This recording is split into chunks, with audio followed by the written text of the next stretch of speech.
An all-new 2020 starts right now. He just kept stabbing and stabbing. I remember trying to defend myself like this with my hands, and that's where I got the cuts on my hands. Jason was confronted by the assailant. Someone came into their apartment, had assaulted him and his roommate. Because she was stabbed so many times, you think, this is personal. This is someone who wanted her dead.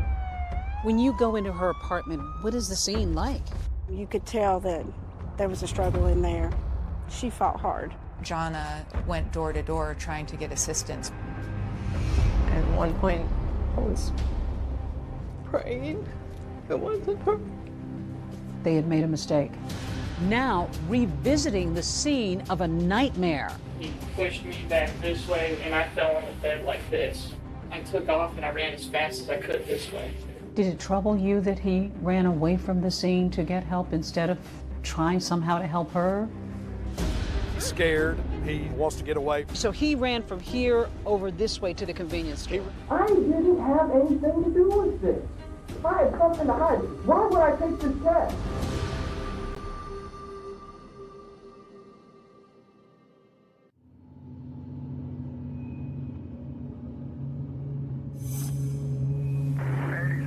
I believe that's next to Warren House. I'm not mistaken. I'm Officer Dinah Kidd. I work for the Knox County Sheriff's Department. It was around 4:15 a.m. on the night of December 6th. It was real windy that night. We didn't have a lot of calls coming in. We felt like we were wrapping up our night because it was only a couple more hours till we'd get off. 8791. And then we get the dispatch call that says there's a young man that had ran to the Weigels. 1080 with the victim just occurred at Weigels, 328 North Cedar Bluff. Time, stand by for update. It's early morning in December when the clerk inside this convenience store gets a startling visitor. A young man who's bloody, pleading for help. He's barefoot and appears to have been seriously injured. Knox County 911. Yes, with the Weigels number at Cedar Bluff Road. There's a man that just walked in the store. He was heavily bloodied. Looks like he's been in a fight. A gentleman had called in from the Weigels on Cedar Bluff and stated that he had been attacked. When he ran up to the Weigels, he had blood all over his clothing as he entered into the gas station. He had a stab wound to his face. He had cuts on his hands. He was stabbed in the chest. So he did have obvious signs of trauma on his body. Does he need an ambulance? Yeah, that's what he said. Okay, can I talk to him, please? Sure, he wants to talk. All right, what's your name? Jason Amami. Jason? Amami. Now, what happened? I just felt somebody stab me right in my chest. Somebody stabbed you? Me in my face. And that's the first thing I did was get up and run. He'd heard some noise. He came outside. He came out into the hallway, and he had seen someone in the hallway, which then came to him and attacked him. He eventually got away from the attacker, and Jason had ran out the door. He had on clothing that he was sleeping in, which was just a pair of shorts. He had left so abruptly that he didn't even take time to get his glasses or his shoes before leaving the apartment. He just ran out as quickly as possible to flee and get help. And while Jason Amami tells the clerk that he was able to get away, shockingly, he says he wasn't alone in that apartment. His roommate's still in there. Apparently somebody broke into his house. Is his roommate okay? He doesn't know. Is he okay? She was screaming very loud. Now, where's your address at? Redora Road. Redora? R-H-O-D-O-R-A. R-H-O? Park Apartment.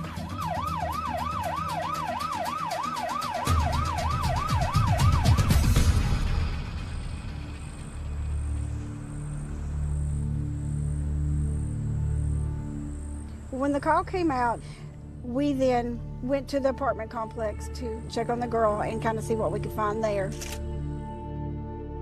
21-year-old Jonna Berry is barely clinging to life. They found Jonna laying just inside an entranceway. She was face down and had multiple wounds to her body.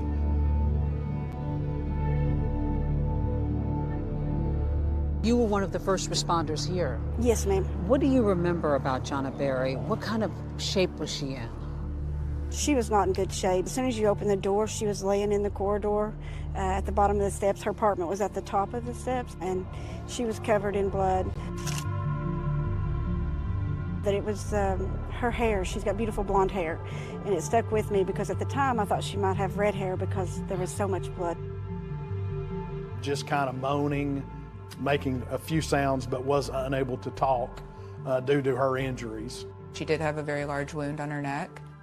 She also had multiple stab wounds across her body. Over 25 wounds to her body. It was very obvious that Jonna had been in a fight for her life and that it was a very violent struggle. For me, it was one of the worst crime scenes that I have been involved in since being in law enforcement.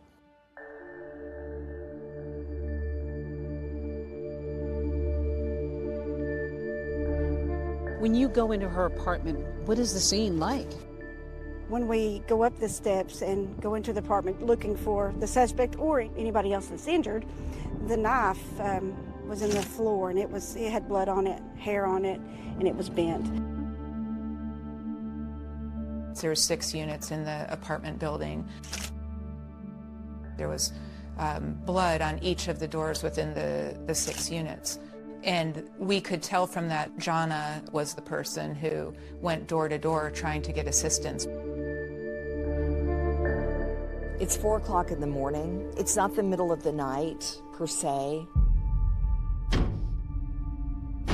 One individual thought someone was breaking into his apartment. We called 911. Knox County 911. Yeah, I hear a lot of noise outside my apartment. There was a lot of banging on the doors right downstairs. Now I hear some sort of yelling, something. I don't know what it is. Mm-hmm. Get someone out. He looked out his peephole of his door. Do you see anybody outside? I look out the peephole. Yeah. What's your name?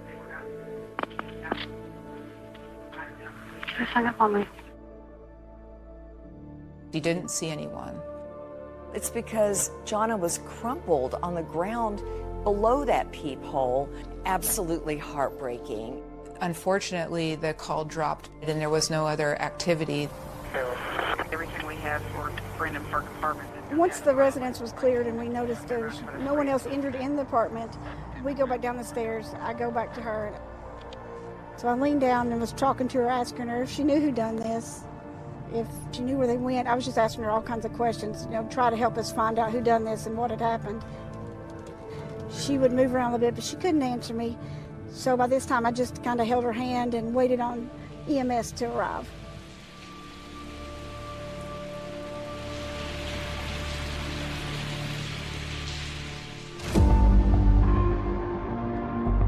That night, 2 young people come face to face with an intruder. Jason manages to escape, but Jonna, who was too injured to speak, did not. We were wondering what led to this horrific tragedy. The attacker has vanished, the motive unknown. Are our children safe? Are we safe? We had no idea who did this.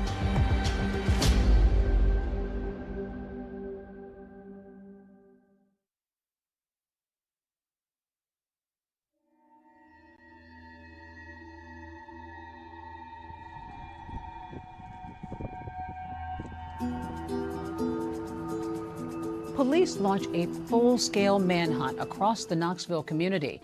Inside that foyer, Jonna Berry is still alive, brutally wounded, and struggling to hold on. I just held her hand and waited on EMS to arrive. I remember distinctly that it was raining when I got to the scene. Jonna dies in the ambulance, her fight ending before she ever reaches the hospital. What do you think that may have meant to her or to you to even just be there to comfort her? I hope it helped her, and to me it would mean a lot if that was my child there.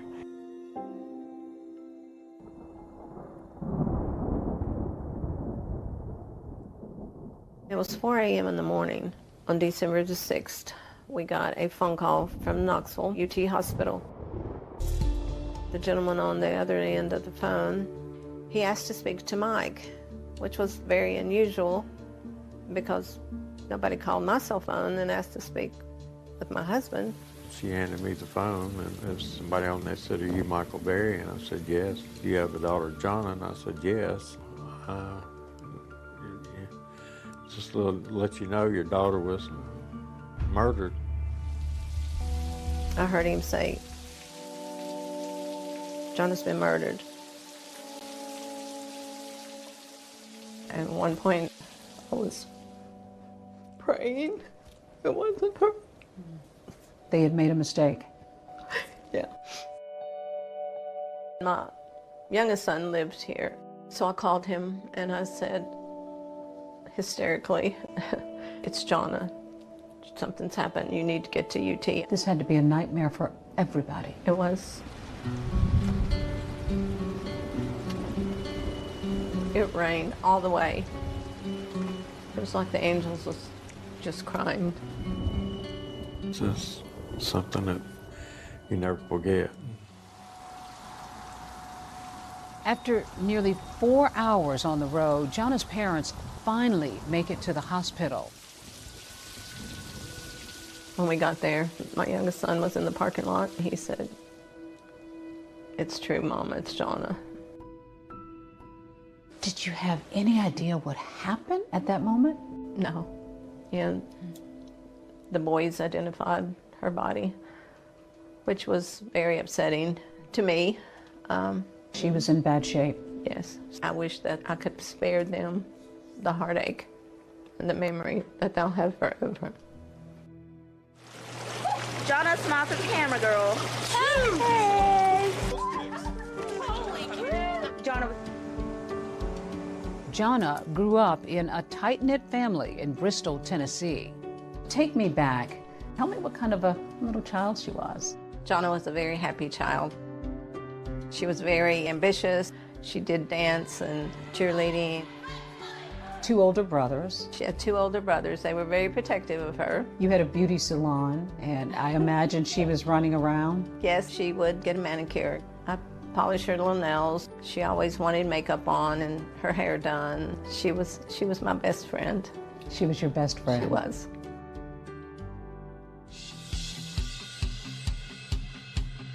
After high school, Jonna heads off to East Tennessee State University, where she gets a degree in child psychology. What was it that she aspired to? What were her aspirations? She wanted to devote her life to children. She wanted to help them in any way she could.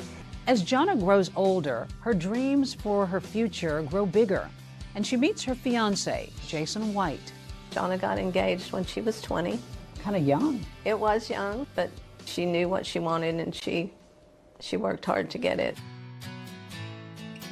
Jonna loves children, and that passion leads her to Knoxville, where she begins working toward a master's degree in child psychology. Most here consider this a safe slice of America, next to the Tennessee River. About 35 miles away, you'll find Dollywood, nestled in the Great Smoky Mountains.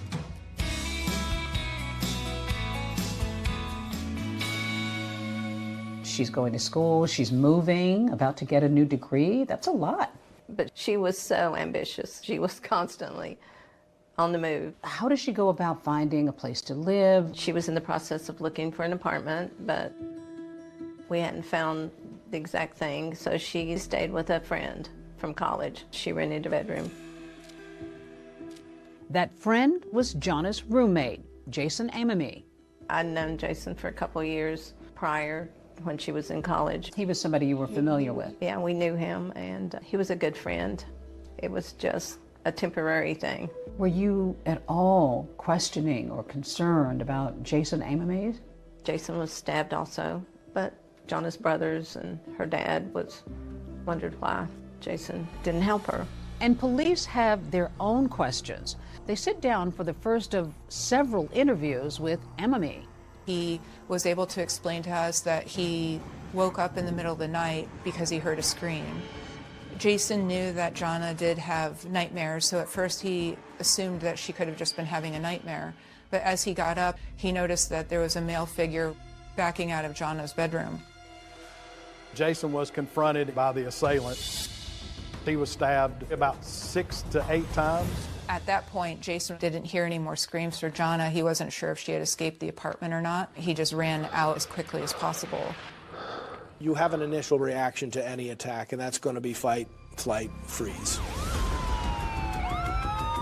To unravel the mystery of Jana Berry's murder, police zero in on a critical piece of evidence found at the scene.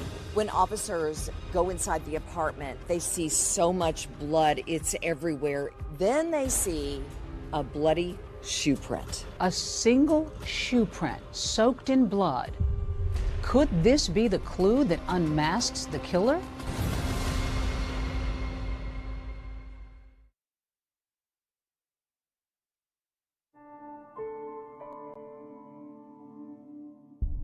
Jana was funny, charismatic, intelligent. She just had this aura about her that just drew people in. Who would want to hurt somebody that was so pure? Christmas was Jana's favorite time of year, her family says. And just hours before the murder, she and her mom were on the phone talking about picking up gifts for the holidays. I said, I did some Christmas shopping today, and she said, oh, I did too. We talked a little more, and we said goodnight, and I love you, and I'll talk to you tomorrow. The night she died, she had been wrapping Christmas gifts for children. Jana had them separated, in little piles, they said, with the kids' names on them. It just seemed so tragic right before Christmas. Fear gripped the city of Knoxville. A young woman savagely stabbed in her own home and her killer on the loose. 21-year-old Jana Berry and her roommate were stabbed in their Brendan Park apartment. It really left the community feeling unsettled. I'm a news anchor here at WATE in Knoxville, and I have covered the Jana Berry case since the very beginning. This seemed to be a crime out of nowhere. There were so many questions, and people were wondering what on earth is going on. To this day, Jana's mom, Joan, can't shake the image. Her daughter bleeding, terrified, pounding on doors, and nobody answering. When you heard that she frantically ran asking for help and nobody answered their doors, what did you make of that? It angered me at first. I can understand someone not opening the door at 4 o'clock in the morning. I can understand that. People don't want to get involved. Why couldn't you be more like Jana and want to help people? She would have helped anybody.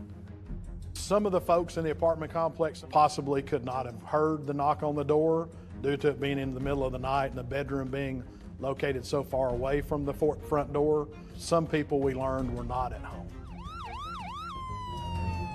Detectives begin a full-scale investigation, and there's one thing that is impossible to ignore: the sheer amount of blood in Jana's apartment. How bloody was this crime scene? There was blood in not only in Jana's bedroom, Jason's bedroom, blood in the living room, blood on the back door, blood out the back of the apartment going down the stairs.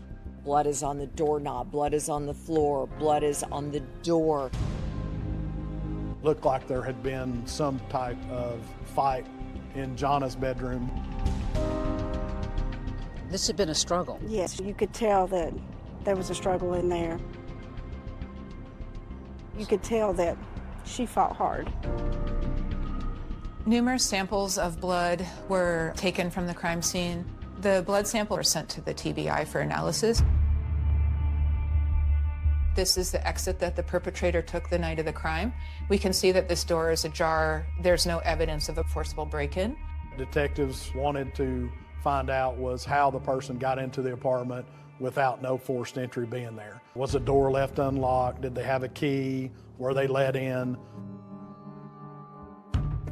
There was some speculation that Jana had been on the phone with her fiancé, and perhaps in the excitement of wrapping the gifts and just having these other distractions that she forgot to lock the door. Could it have been a friend of theirs that was in the apartment? Was it somebody that had gotten upset with Jason or Jana? So there's a lot of different theories that were being thought about of what could have happened. Investigators also discover curious items in the apartment, like a hat and a CD case they believe belonged to the killer. The Atlanta Braves hat, the CD case, all of those things were leading us to believe that someone else possibly had entered the apartment since these things did not belong to either one of the occupants of the apartment. The murder weapon was discovered in the hallway directly outside of Jana's bedroom. The knife was in the floor, and it had blood on it, hair on it, and it was bent. The hair that was found on the knife appeared to be from Jana. We knew right away that the knife came from inside the home. It was part of a matching set that was from the kitchen. What stood out to me the most about the weapon is how damaged it was. The handle was broken, the blade was bent. I could only assume that it had hit bone, that it was used multiple times, that it was very violent just given the force to break the handle. While the murder weapon reveals a violent struggle, there's a single piece of evidence left on the blade which might point to the hand that held it. There was a partial fingerprint that was found on the knife. There was an unknown DNA that was found on the knife. Now that's got to be important, because now that's going to be something that's going to lead you to somebody. Oh yes, very, very important. If we can match a fingerprint or a partial fingerprint to someone, that would help. Our guys photographed it, sent that off to the lab to see if they would be able to get the fingerprint off of there and see if it was in any kind of system or database that they had. But police aren't finished yet. In Jason's room, they discover a piece of cardboard, and on it, a damning piece of evidence. There was a very pronounced shoe print. And what stood out about the shoe print the most is that it was in blood. Detectives also take note of the shocking number of times that Jana was stabbed. Jana's autopsy revealed that she suffered over 20 stab wounds, some of them to her neck, head, and face, as well as her chest, back, and legs. She had close to 26 stab wounds. The nature of the crime, it was a very intimate, personal crime. It kind of led to maybe thinking it was somebody that knew her, that had gotten mad at her, maybe a crime of passion. So we were looking at people who were close to her. Because she was stabbed so many times, you think, this is personal. This is someone who wanted her dead. This had to be someone who knew her. And that's when detectives begin looking closely at the two Jasons in Jana's life. Could one of them know more than he's letting on?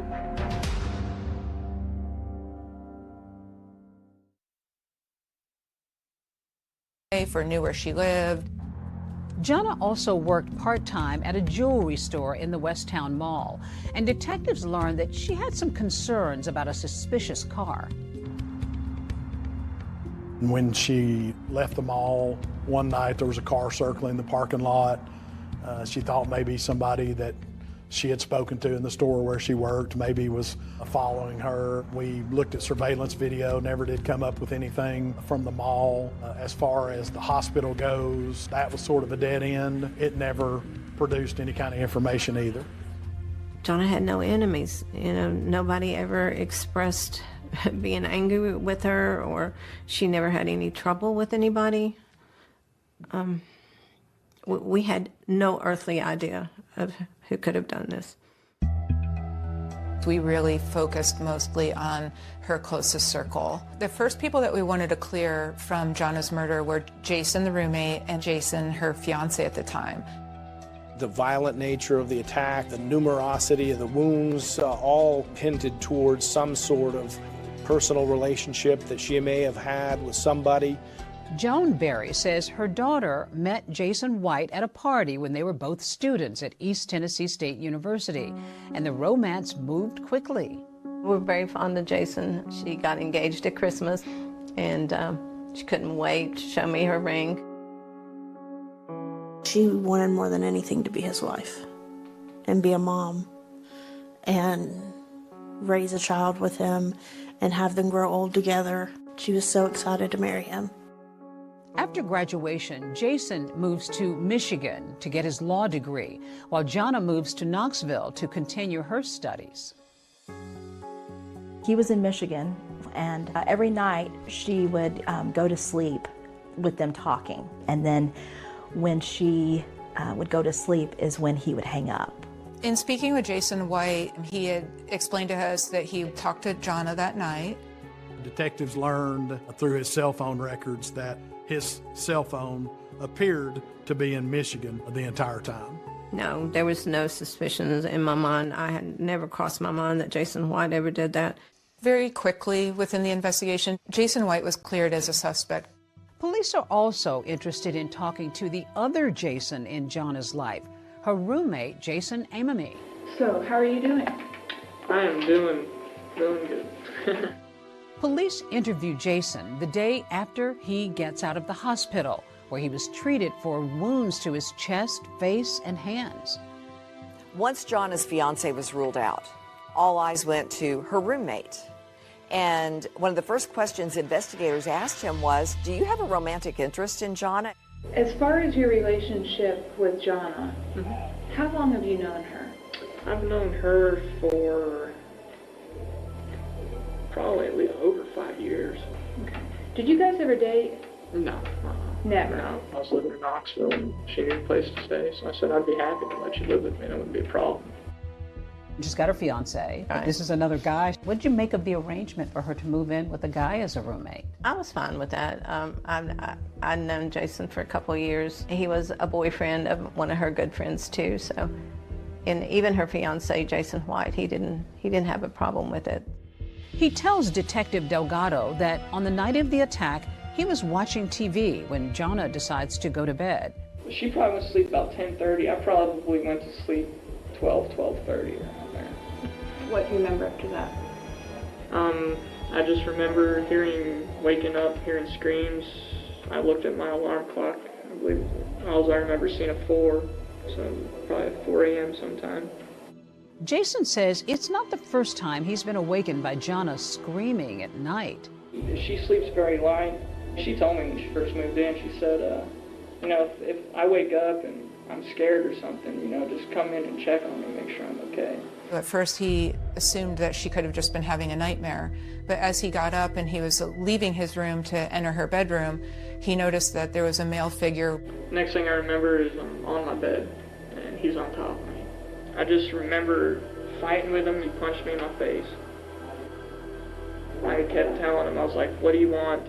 He just kept telling me, shut up, shut up. And then I felt a sharp pain right here, and that's when I knew he had a knife.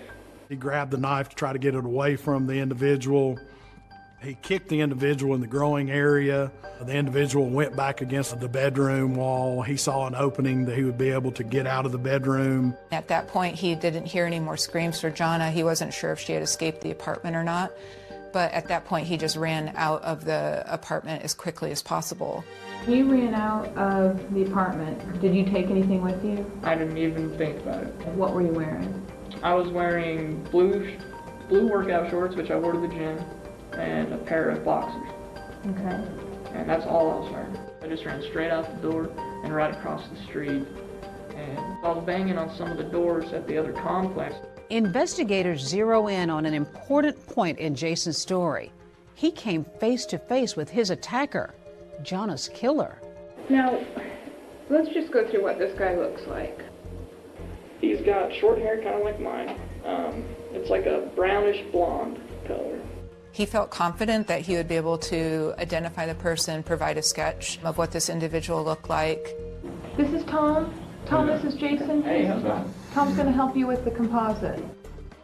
Using Jason's detailed description of that attacker, police are able to generate a photorealistic computer composite of their suspect. So he's able to give you some details about what this intruder looked like. Yes, because he was face to face with that person. So he's really the only living survivor that can give us a description of the individual. Despite Jason's cooperation, investigators say they still have lingering questions about Jonna's roommate. There was no forced entry, and I think that led investigators to probably focus a little bit more on Jason Amami. Also, we had to look at the murder weapon came from within the apartment, within their own knife set. So, Jason had access to that. Could he have gotten the knife and used it to commit this crime? Could he have cut his own finger? It'd be pretty hard to stab yourself in the face close to your eye, but we couldn't rule that out. Is Jason a victim or a suspect? Investigators take him back to the scene of the crime. Will his story hold up? He just kept stabbing and stabbing. That's at the point to where I noticed he finally had a knife. The walkthrough was really important for us. Look for inconsistencies regarding what he was telling us about the scene, what happened that night.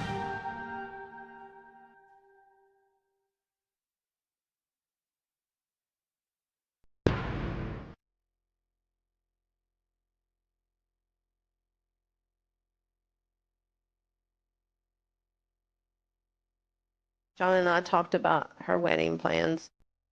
We looked at several venues. We did purchase the wedding gown, and I'm grateful that Jonna got to experience that in her life. Just days ago, Joan Berry was helping her daughter plan a dream wedding.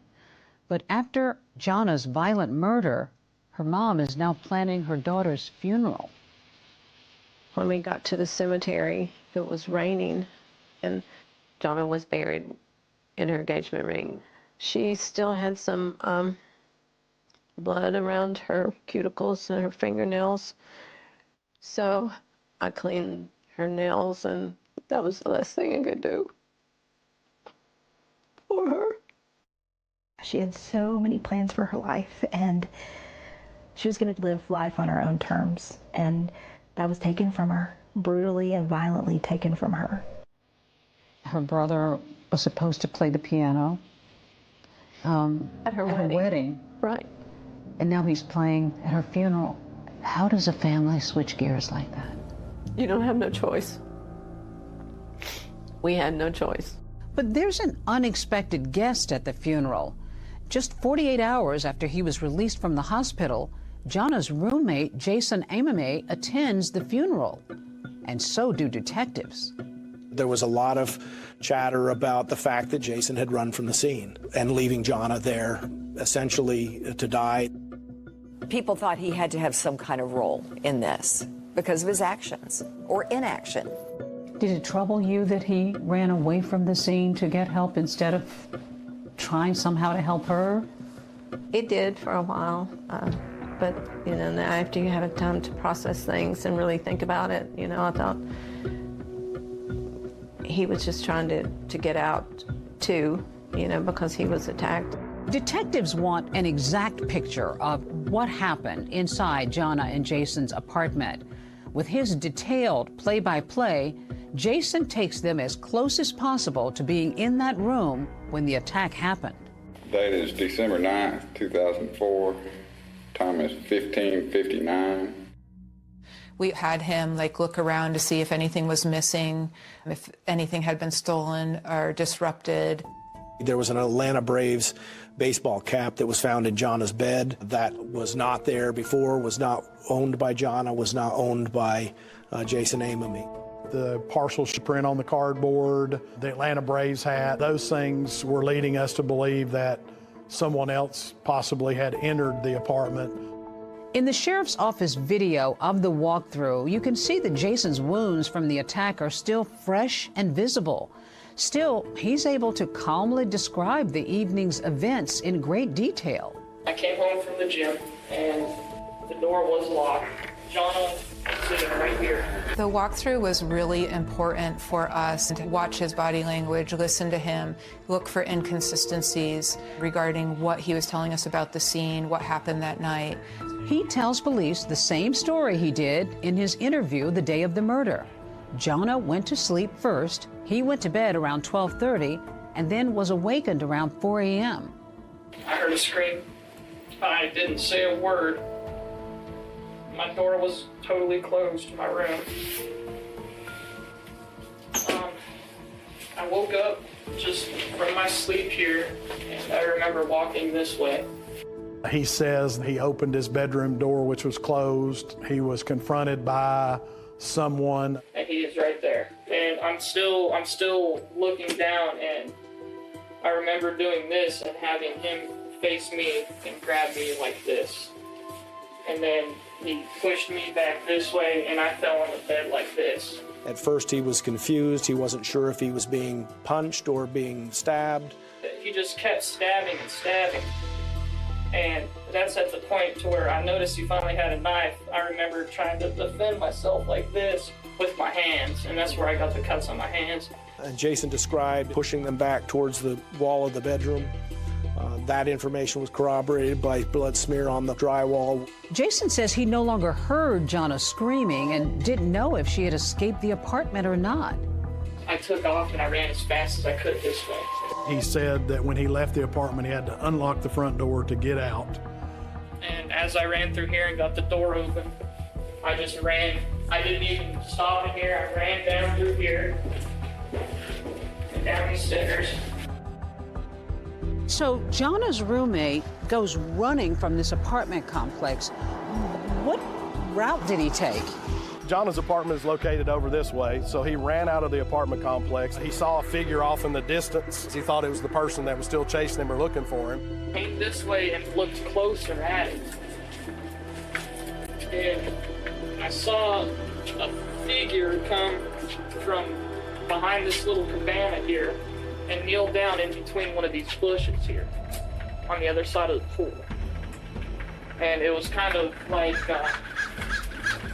somebody going like this. Walking like this. After knocking on doors at a neighboring apartment complex but not getting any help, Jason takes off down the road. I think the biggest information that we got from the walkthrough was he felt like he was being pursued, and you kind of started to understand how and why he made it all the way to the 24-hour convenience store before he could summon help. I bolted down to the street. And I got behind the car and started yelling even more. They didn't even stop. So I remember going just right next to these bushes here. I remember scaling right about this point right here. And then when I got to the door here, I looked inside, noticed the clerk. I got to here, told him to get help. After that minute-by-minute account that was consistent with his earlier statements, detectives are now less convinced that Jason could be the killer. But is he telling the full truth? When Jason was confronted by the polygrapher, he became very upset. Turn your chair around, let's talk. Yeah. Your scores were substantial, right? Where am I wrong then? I have told you the 100% truth. And new physical evidence leads to more questions than answers. There was Jonna's DNA, Jason Amamy's DNA, and there was an unknown DNA that was collected. They realize there's a third party that was in that room. And a twist so wild, not even seasoned investigators could see it coming. I felt very confident. This has to be our guy. Why would anybody want to cop to a crime they didn't commit?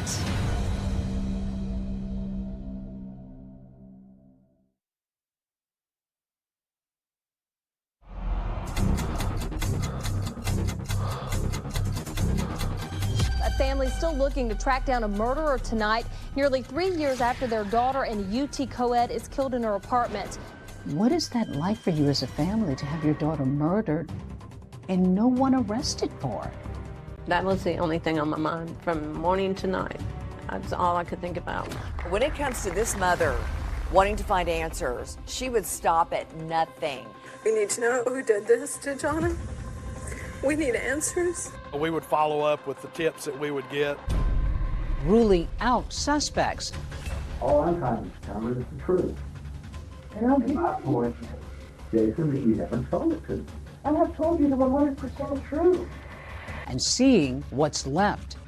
There was an unknown DNA that was collected from several locations inside and outside of the apartment. Now that's got to be important because now that's going to be something that's going to lead you to somebody.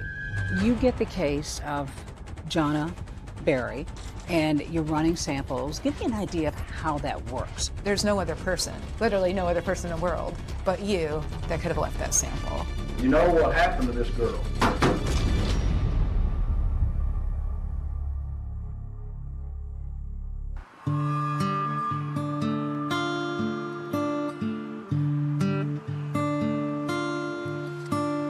Here in Knoxville, we don't have a murder every day.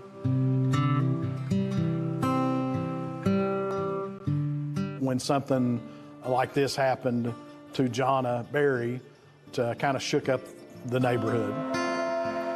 Brendan Park Apartments calls itself a peaceful retreat here in West Knoxville. But one early December morning, that peace was shattered. 21-year-old Jonna Berry had been brutally stabbed in her own apartment.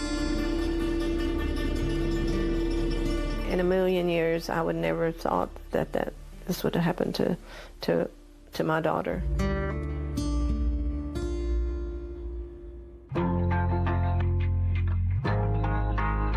21-year-old Jonna Berry and her roommate were stabbed in their Brendan Park apartment on December 6th. The roommate who survived was able to call police, but Jonna didn't make it, and her killer is still on the loose.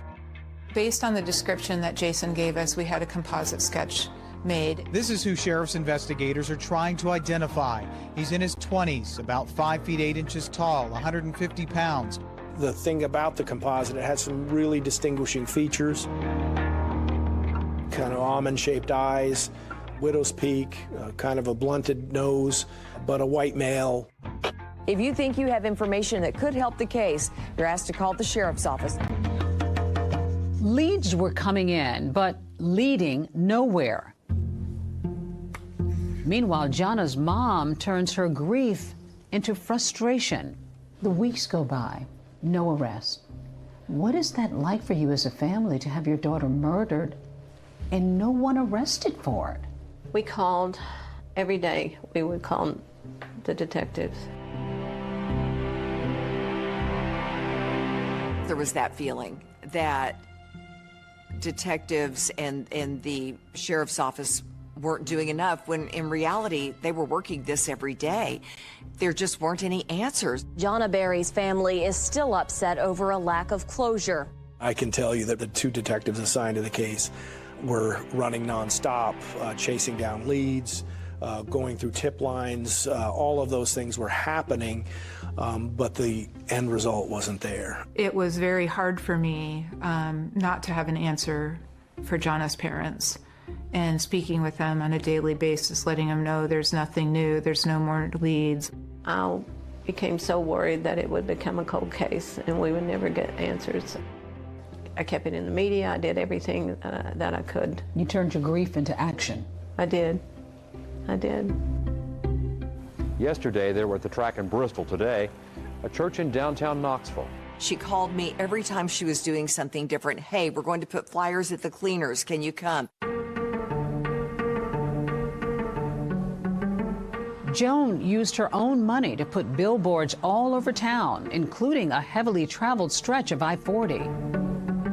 We had several billboards with Jonna's pictures, with the picture of the composite on them, and $70,000 reward.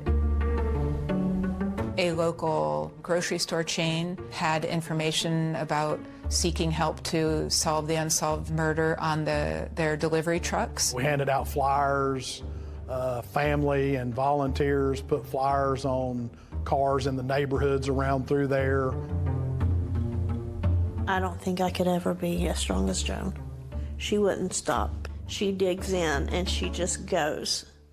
That was the only thing on my mind every day, from morning to night. That's all I could think about was who would kill Jonna. While the investigation has made little progress in naming a suspect, things are moving ahead on the forensics front. Inside Jonna's apartment, there was a very pronounced shoe print in blood. We ended up sending off the cardboard that the tread pattern was on, and we got information back from that this tread appeared to be this type shoe, Faded Glory. Most have sold at Walmart. The shoe print ID is the most promising evidence so far, leading detectives to their strongest suspect. We got a tip a few streets over from the apartment complex that an individual had been involved in some crimes, some thefts, and that led us to an individual named Michael Percival. He lived in a trailer park, probably within a few miles of the apartment complex. When we went into the trailer to talk to him, The carpet cleaner was sitting there next to the living room. A carpet cleaner isn't necessarily suspicious in and of itself. But what if somebody was using it to clean up blood tracked in on the bottom of their shoe? Detectives ask Percival if they can look at his shoes. Detective Delgado retrieved the shoes for Michael Percival, and she noticed the tread on those being similar to the tread that were found in the apartment in Jason Amamy's room. She kind of elbowed me and showed me the tread, and we were both kind of like, holy cow, this could really be, you know, the shoes. I saw Captain Hall, and he said, we've got him. He still had the shoes, Kevin. He still had the shoes. Everything looked like it was lining up for us. Michael Percival was the individual responsible for Jana's death. But does the shoe fit? We can't believe what he's saying. You know, it doesn't make any sense. And there are more questions for Jason Amamy as his patience wears thin. 100%. I have anything to do with this. Calm down. I'm getting out of here. I ain't getting out of here. Calm down. I feel like a suspect.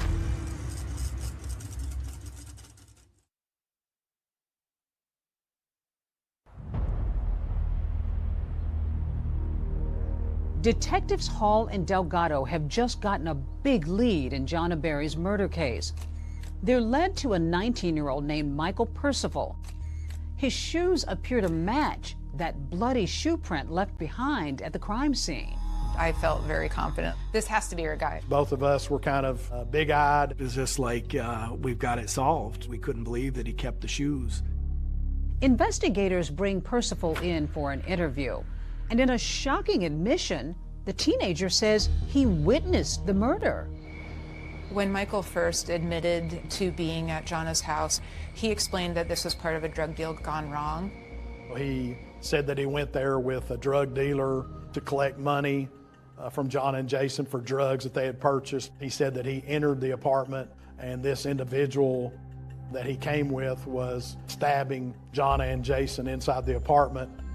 But as detectives keep questioning him, they say his story just isn't adding up. There was nothing to indicate at all that Jason or Jana were involved in drugs, so it was very inconsistent with what we knew about the victims. Jana was never involved in drugs. She was very straight-laced. Investigators take a closer look at Percival's shoes that they believe might have been at the crime scene. We sent those off for analysis, and the analysis came back. It was not an exact match. Those were not the shoes. This was another dead end. Michael Percival was ultimately cleared. Why would anybody want to cop to a crime they didn't commit? We learned through the investigation that Michael Percival liked attention. Now, back at square one, investigators are re-examining the case. There's this one person detectives keep coming back to, and it's Jana's roommate, Jason Amamy. While evidence such as the CDs, a baseball cap, and that bloody shoe print suggest a third person might have been in the apartment, detectives still have questions for Jason. We wanted to 100% make sure that Jason wasn't involved in this in any way. Even if there was another person involved, that he didn't let them in. So police ask him to take a polygraph test. He agrees, and the test is videotaped. Are you ready to take this test? Sure. All right. If you would, Let me take off my sweatshirt. yeah, if you would. One of the main reasons that we asked Jason to take a polygraph is just simply to see how cooperative he would be with it. Do you know for sure who caused the death of Jana Berry? No. Did you have prior knowledge that the person who stabbed Johnny would be at your apartment that night? No. But then things take a sudden turn in the interview room when the polygrapher begins to interrogate Jason. Jason, I want you to listen to me. Yeah. You know, I think you're a smart boy, but you did a part on that test. Did I really? You really did. Turn your chair around. Let's talk. Yeah. Why do you think you failed the test? I don't know. I was 100% truthful. The polygrapher basically started interviewing Jason Amamy and accusing him of being the killer. But I've been doing this for a long time. And and there's something that you have not told me. Did you stab that girl? No, I did not stab her at all. Did you get just angry, perhaps, over something that she said or something that happened there? Never. And you just lashed out? Never. All I'm trying to determine is the truth. And I'm And my point is, Jason, that you haven't told it to me. Where am I lying then? I have told you the 100% truth. It was the first time we really saw Jason react emotionally, in the sense you could tell he was very angered and offended by the question. Are you saying I did it? I'm saying it certainly looks like it. It was confrontational. The polygrapher was not just asking questions, but was essentially involved in a heated interrogation. 100%. I don't have anything to do with this. I don't care what that box says. I voluntarily took this. If I had something to hide, why would I take this test? Why would I do DNA? Why would I do this? Calm down. I'm getting mad here. I ain't You getting don't up need to to get this. mad. Calm down. I feel like a suspect Calm now. down. Calm down. He's very, very upset. It took a little bit to get him calmed down. Police are reviewing Jason's test results when they discover there's an error. The polygrapher said that he failed the test. When we had two other polygraphers look at the results, they basically said that he passed the test. Besides passing the polygraph, detectives also aren't able to link that bloody shoe print or partial fingerprint on the knife to Jason, so he's ultimately cleared. Jason was originally from Colorado, and shortly after, he relocated back to Colorado. Michael and I traveled to Colorado and visited with him. He answered our questions and had time for us, and I'm sure this has affected Jason's life too. Jason has not only suffered the trauma of the attack, but he's also facing public scrutiny and innuendo. Jason was a good kid who got caught up in this, in the circumstances of it, and made a decision of flight that was involuntary, and took a lot of heat and a lot of flack for that, and has. Weeks after the murder, a new bombshell development when lab results come back from blood at the crime scene. There was Jonna's DNA, Jason Amamy's DNA, and there was an unknown DNA inside and outside of the apartment. Could this DNA belong to the killer? Detectives are racing to find out. That was the key to getting the person that did this. Wow, they're going to be able to find who murdered her.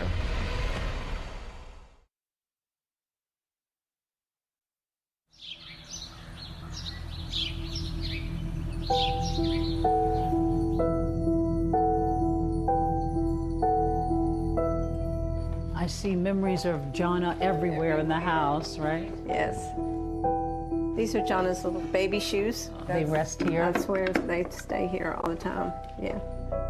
Even though years have gone by since their daughter's murder, this is my pride and joy. I love this. In nearly every corner of every room, mementos of Jonna. This is Jonna's room. We call it Jonna's room. Jonna's room. Still, and I still have her wedding gown. You still have her wedding gown. All these years after later. 20 years. This is it. That's beautiful. This is the dress, her wedding gown. All the beading. Oh, look at the train. Oh. She looked beautiful in it. Yes. 20 years old. She had picked out a wedding band for Jason, and we bought it. So Jonna's dad wears the wedding band. He wears it every day. Well, still got it. She worked so hard and did so many things. That was a small gesture. I'm glad that she got to experience being engaged and planning a wedding. Weeks after Jonna's murder, investigators still don't have a suspect. But then a break in the case. DNA results have just come in. There were 3 DNA samples found at the scene: Jonna's, Jason, and an unknown male perpetrator. The unknown sample that was found in Jonna's bedroom It was also found in the living room, and it was found on the back door and outside on the back deck. And we know that they exited out the rear of the apartment because the unknown DNA is not only on the back door, but it leads down the back stairwell. We found no unknown DNA on the front door or leading out the front door. Detectives also make a key discovery on the murder weapon. There was an unknown DNA that was found on the knife. The race is now on to find out who the DNA belongs to. We thought they're going to be able to find who murdered her. But after running that unknown DNA through a law enforcement database, investigators get some disappointing news. The DNA comes back to us. There's no one in the system that comes back to. They don't know who it belongs to. It seemed unusual to us that a person would commit a crime with such violence if they didn't have some sort of other violent history. They ran the DNA and no match. No match. While meeting with investigators, Joan learned something else that shocks her.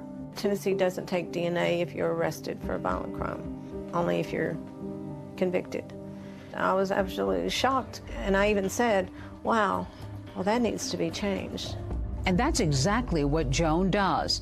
For more than 2 years, hoping it might lead to her daughter's killer, she pushes for a new DNA law. I would go to the Capitol and introduce myself and ask them if they would support the DNA law.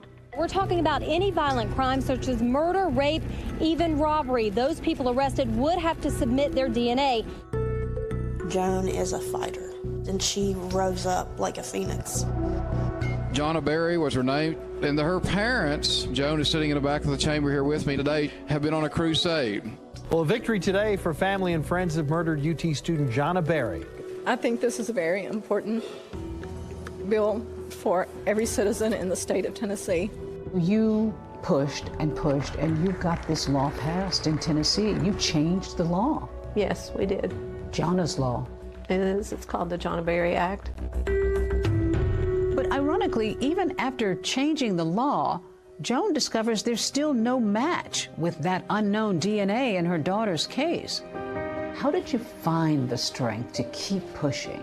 And this was the most important thing in the world to me, to find out who murdered Jonna. When it comes to this mother wanting to find answers, she would stop at nothing. To keep her daughter Jonna's name out in the public, Joan goes on national talk shows. Joan, what has it been like all these years? There's no words to explain what we've gone through. She even goes on the Montel Williams show seeking a psychic's help. Really need to know, we need to know who did this to Jonna. We need answers. Heartbroken warrior.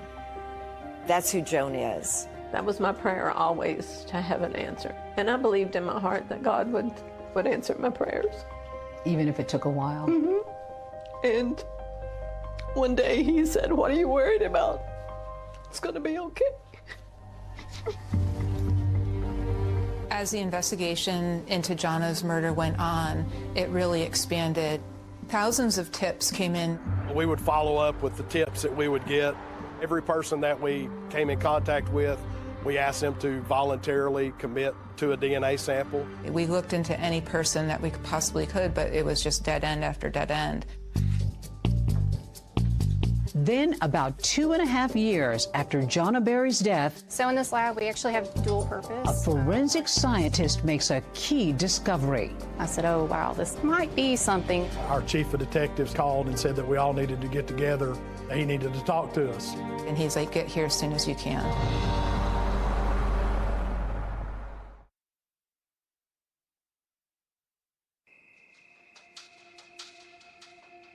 A family still looking to track down a murderer tonight, nearly 3 years after their daughter in a UT co-ed is killed in her apartment. The main thing that you're going on is DNA evidence. Yes, we had the unknown DNA. It was really our only connection to the person that was connected to this crime. We thought, will we ever have this case solved? Then the case makes a turn. Someone called in a tip after looking at the composite sketch, and they said, that looks like someone I know. And that someone is Taylor Olson. Looks very similar. Yes. Taylor Lee Olson is 22 years old. He lived about 15 minutes from the crime scene, and he was known to have committed some petty crimes, also harassment, theft. He also had an outstanding warrant for his arrest out of another jurisdiction. We arrested him, asked him about the crime. Does he present in any way at all to you that he might have a connection to this? He said that he didn't know anything about the crime. He voluntarily gave us his DNA.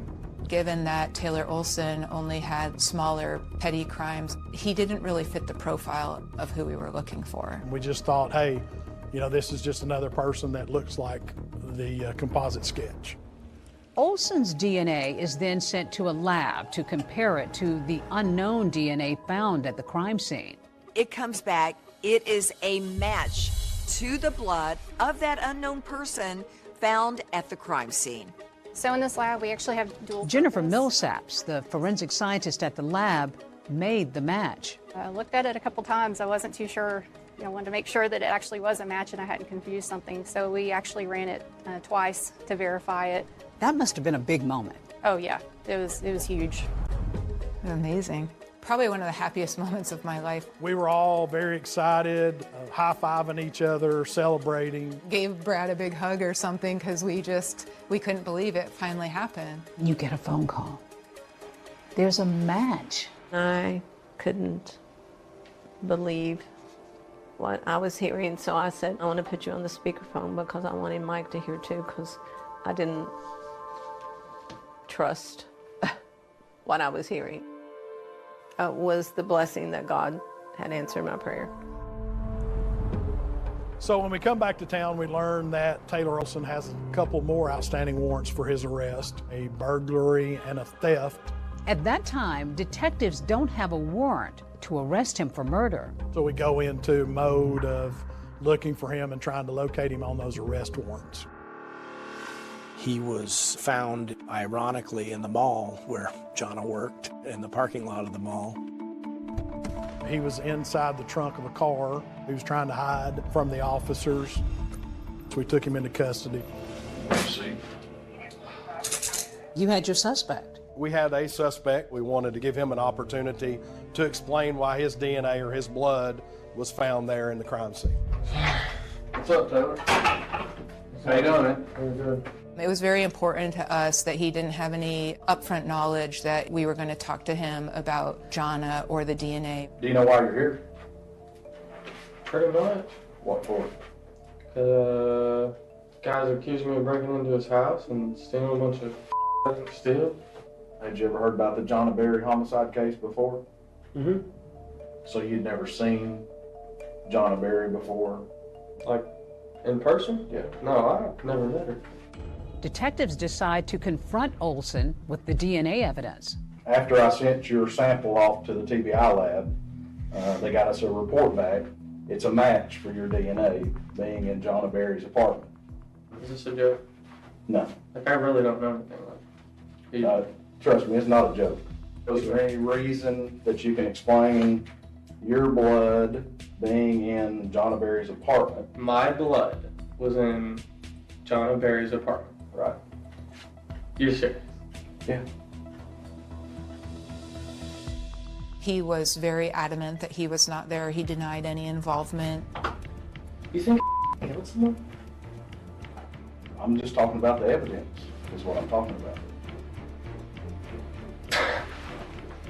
I've never killed anyone. We knew he was there, of course, because of the blood, his DNA being there. So we're here to give you an opportunity. Okay. To, tell us what happened, why you were there, and why your blood was there. I have never been there. I don't even know killer. I haven't killed no one. I've never killed anybody. Never.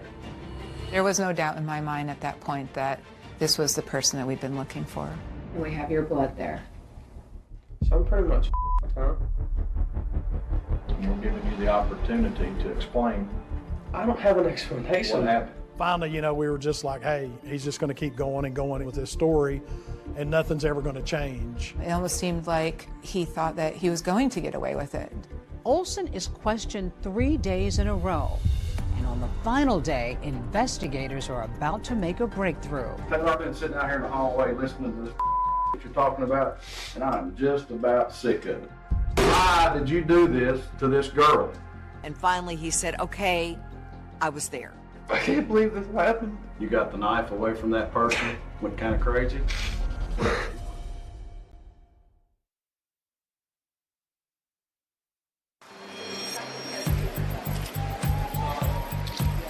Have a seat now, Chair. You want both free? Yeah. Okay. This is your opportunity to tell, because this is your last chance. Your last chance to get your voice out there. You tell your side of it. We already know her side. On his third day of taped interrogation, Taylor Olson continues to deny any knowledge of Jonna Berry's murder.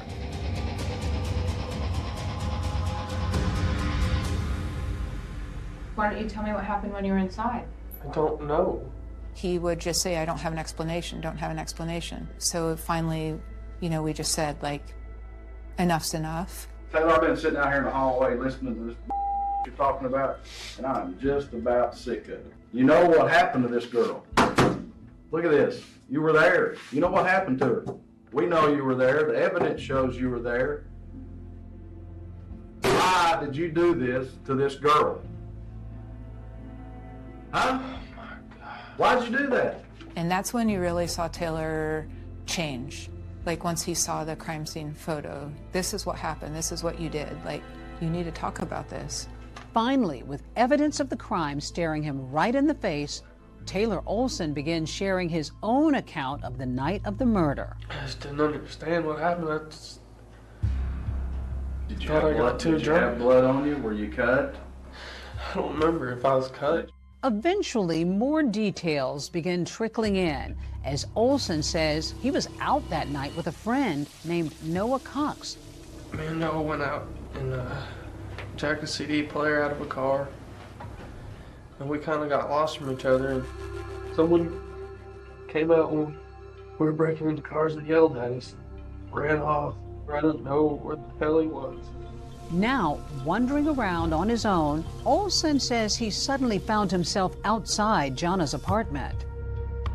He says he goes up back steps of Jonna and Jason Amamy's apartment.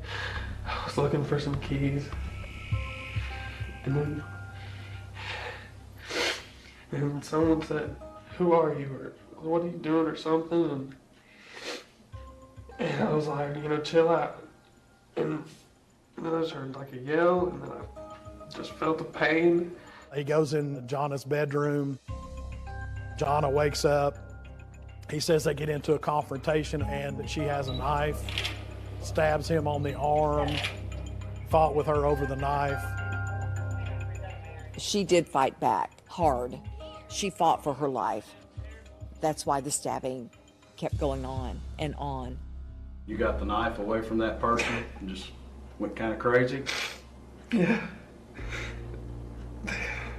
I guess they were sleeping with it.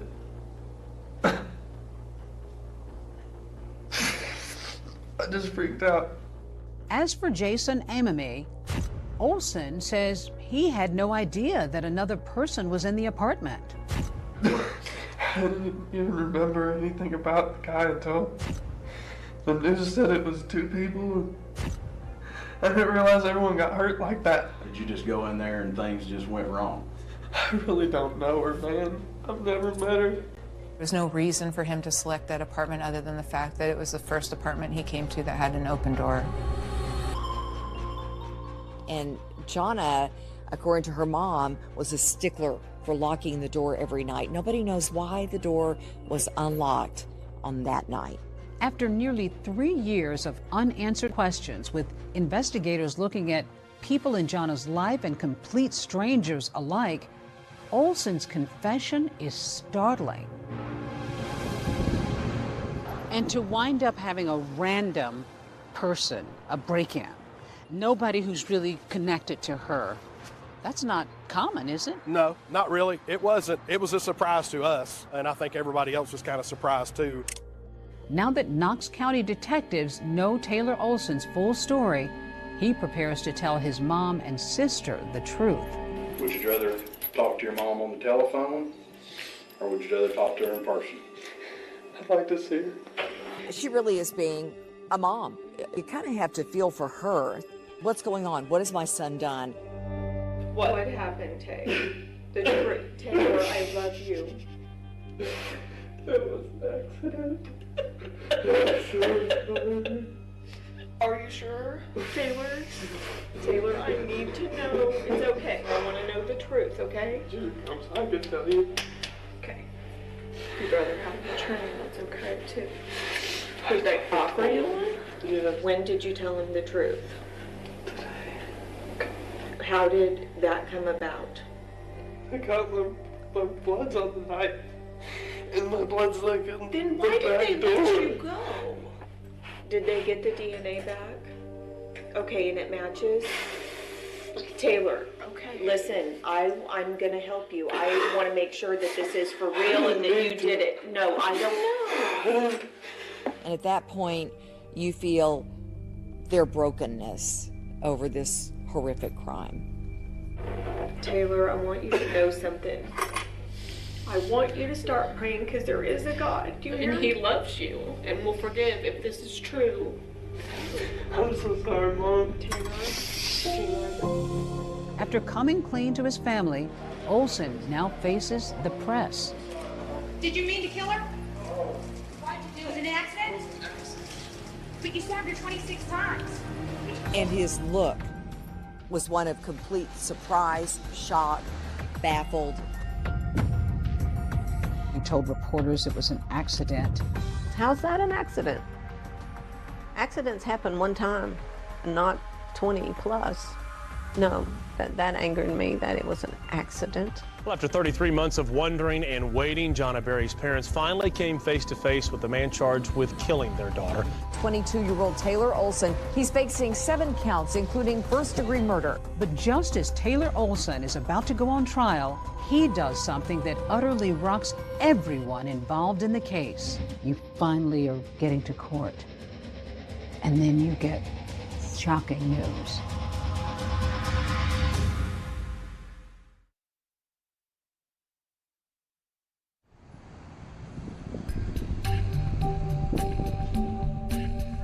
Our top story tonight, this man, 22-year-old Taylor Lee Olson of Knoxville, is behind bars. Now, today's announcement providing some relief to Jonna's family, who have spent years and countless hours searching for her killer.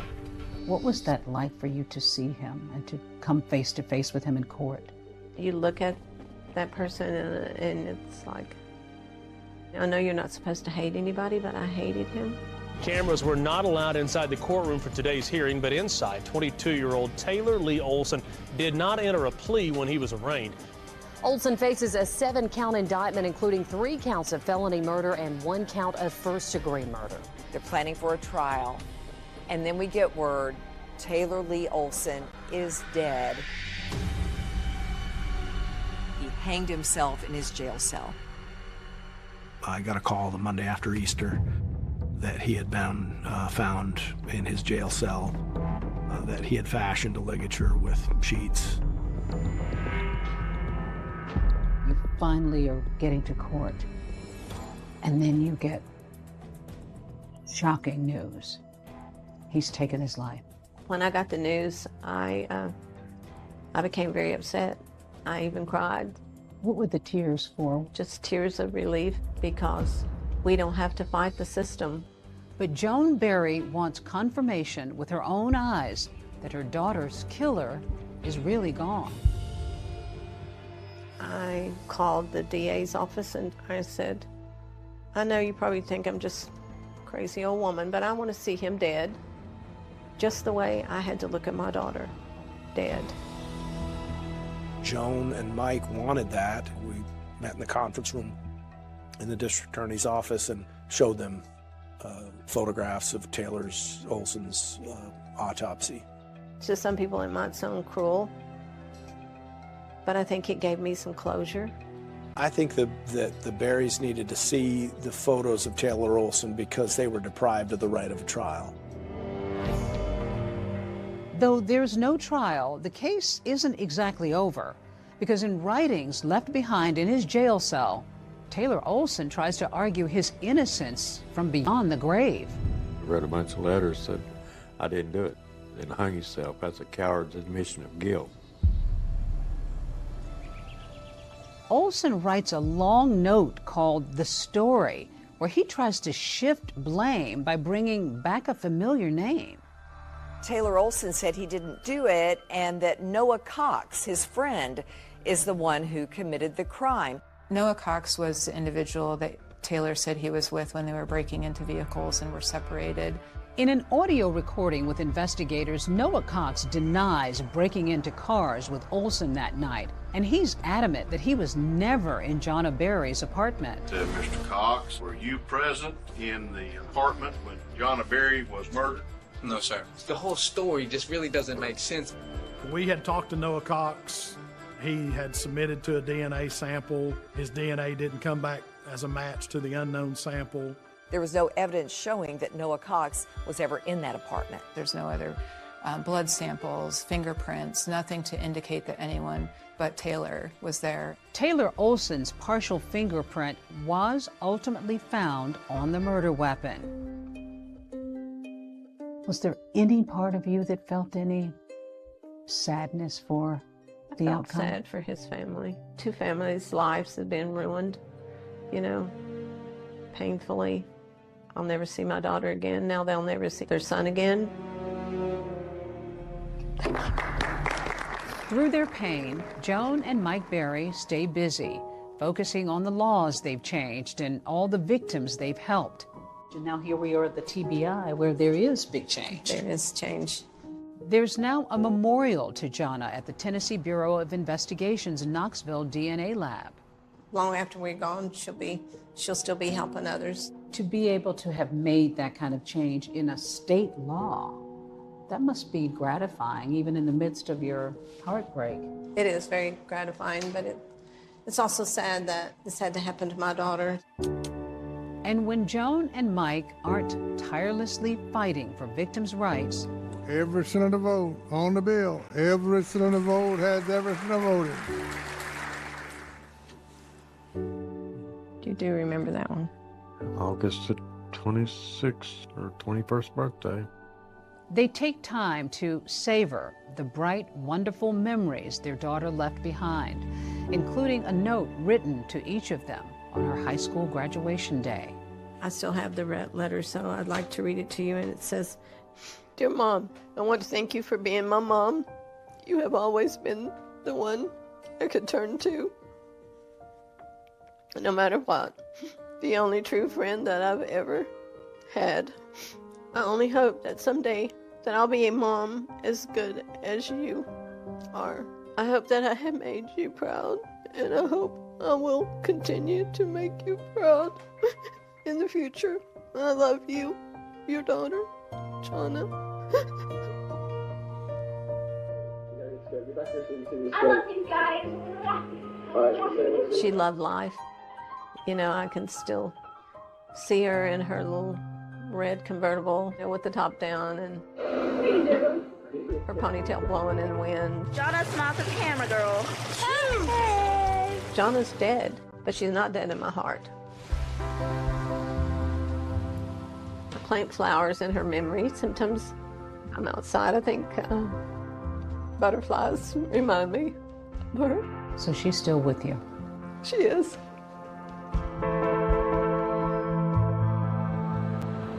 Such emotional words from a mother, David. After her daughter's murder, Joan Berry actually started a support group to help families and victims of violent crime. And Deborah, as you know, she also continues to advocate for DNA arrest laws. Today, 34 states require that DNA is collected after an arrest. That's our program for tonight. I'm David Muir. And I'm Deborah Roberts. From all of us here at 2020 and ABC News, good night.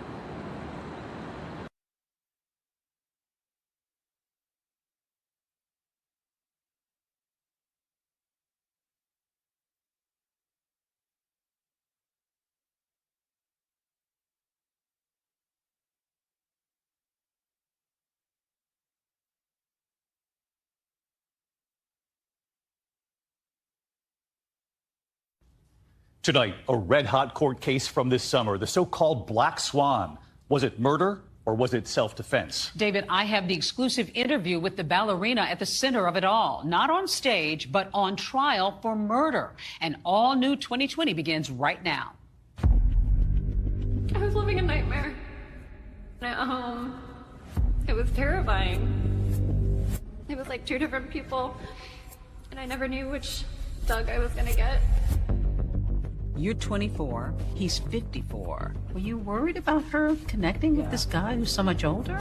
Things didn't start off well. It was like, oh yeah, Eva, this is my new wife. I felt like Ashley was taking my dad away from me. It was all a masquerade. I mean, can I straight up say that? Doug was not who he portrayed himself to be. That was sort of like, what's going on?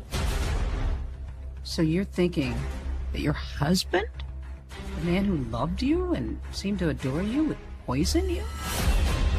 I read the allegations and I thought, oh my God, this is crazy. Doug never poisoned Ashley. Is it possible that maybe you just imagined this? Maybe it was all in my head. But you know now that this sounds pretty dysfunctional. Doug, what are you doing? She tried to ruin your life. I don't think he could have ever guessed what was going to happen to him. I've never been so scared in my life.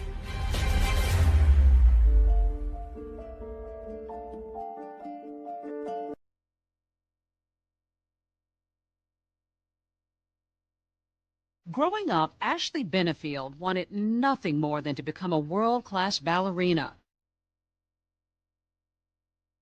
She'd never dreamed that one day she'd be wearing a court-ordered ankle bracelet along with her pointe shoes. Hey, County 911. What is the emergency? Okay, it's right next door to me. She came in.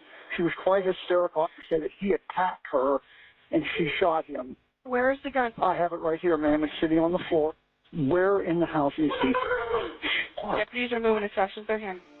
A normally quiet Lakewood Ranch neighborhood turned into a bloody crime scene. Was it murder or self-defense? It's a story with a lot of twists and turns. The 32-year-old former ballerina alleging he attacked her in her home and that she fired back multiple times in self-defense. Miss Benefield was in great fear of immediate and severe bodily harm. A woman out on bond, still awaiting her fate. So many law enforcement officials said, no, this isn't adding up. Former ballerina at the center of the so-called Black Swan murder trial. Only two people know exactly what happened. One of them is a suspect for second-degree murder. The other is dead.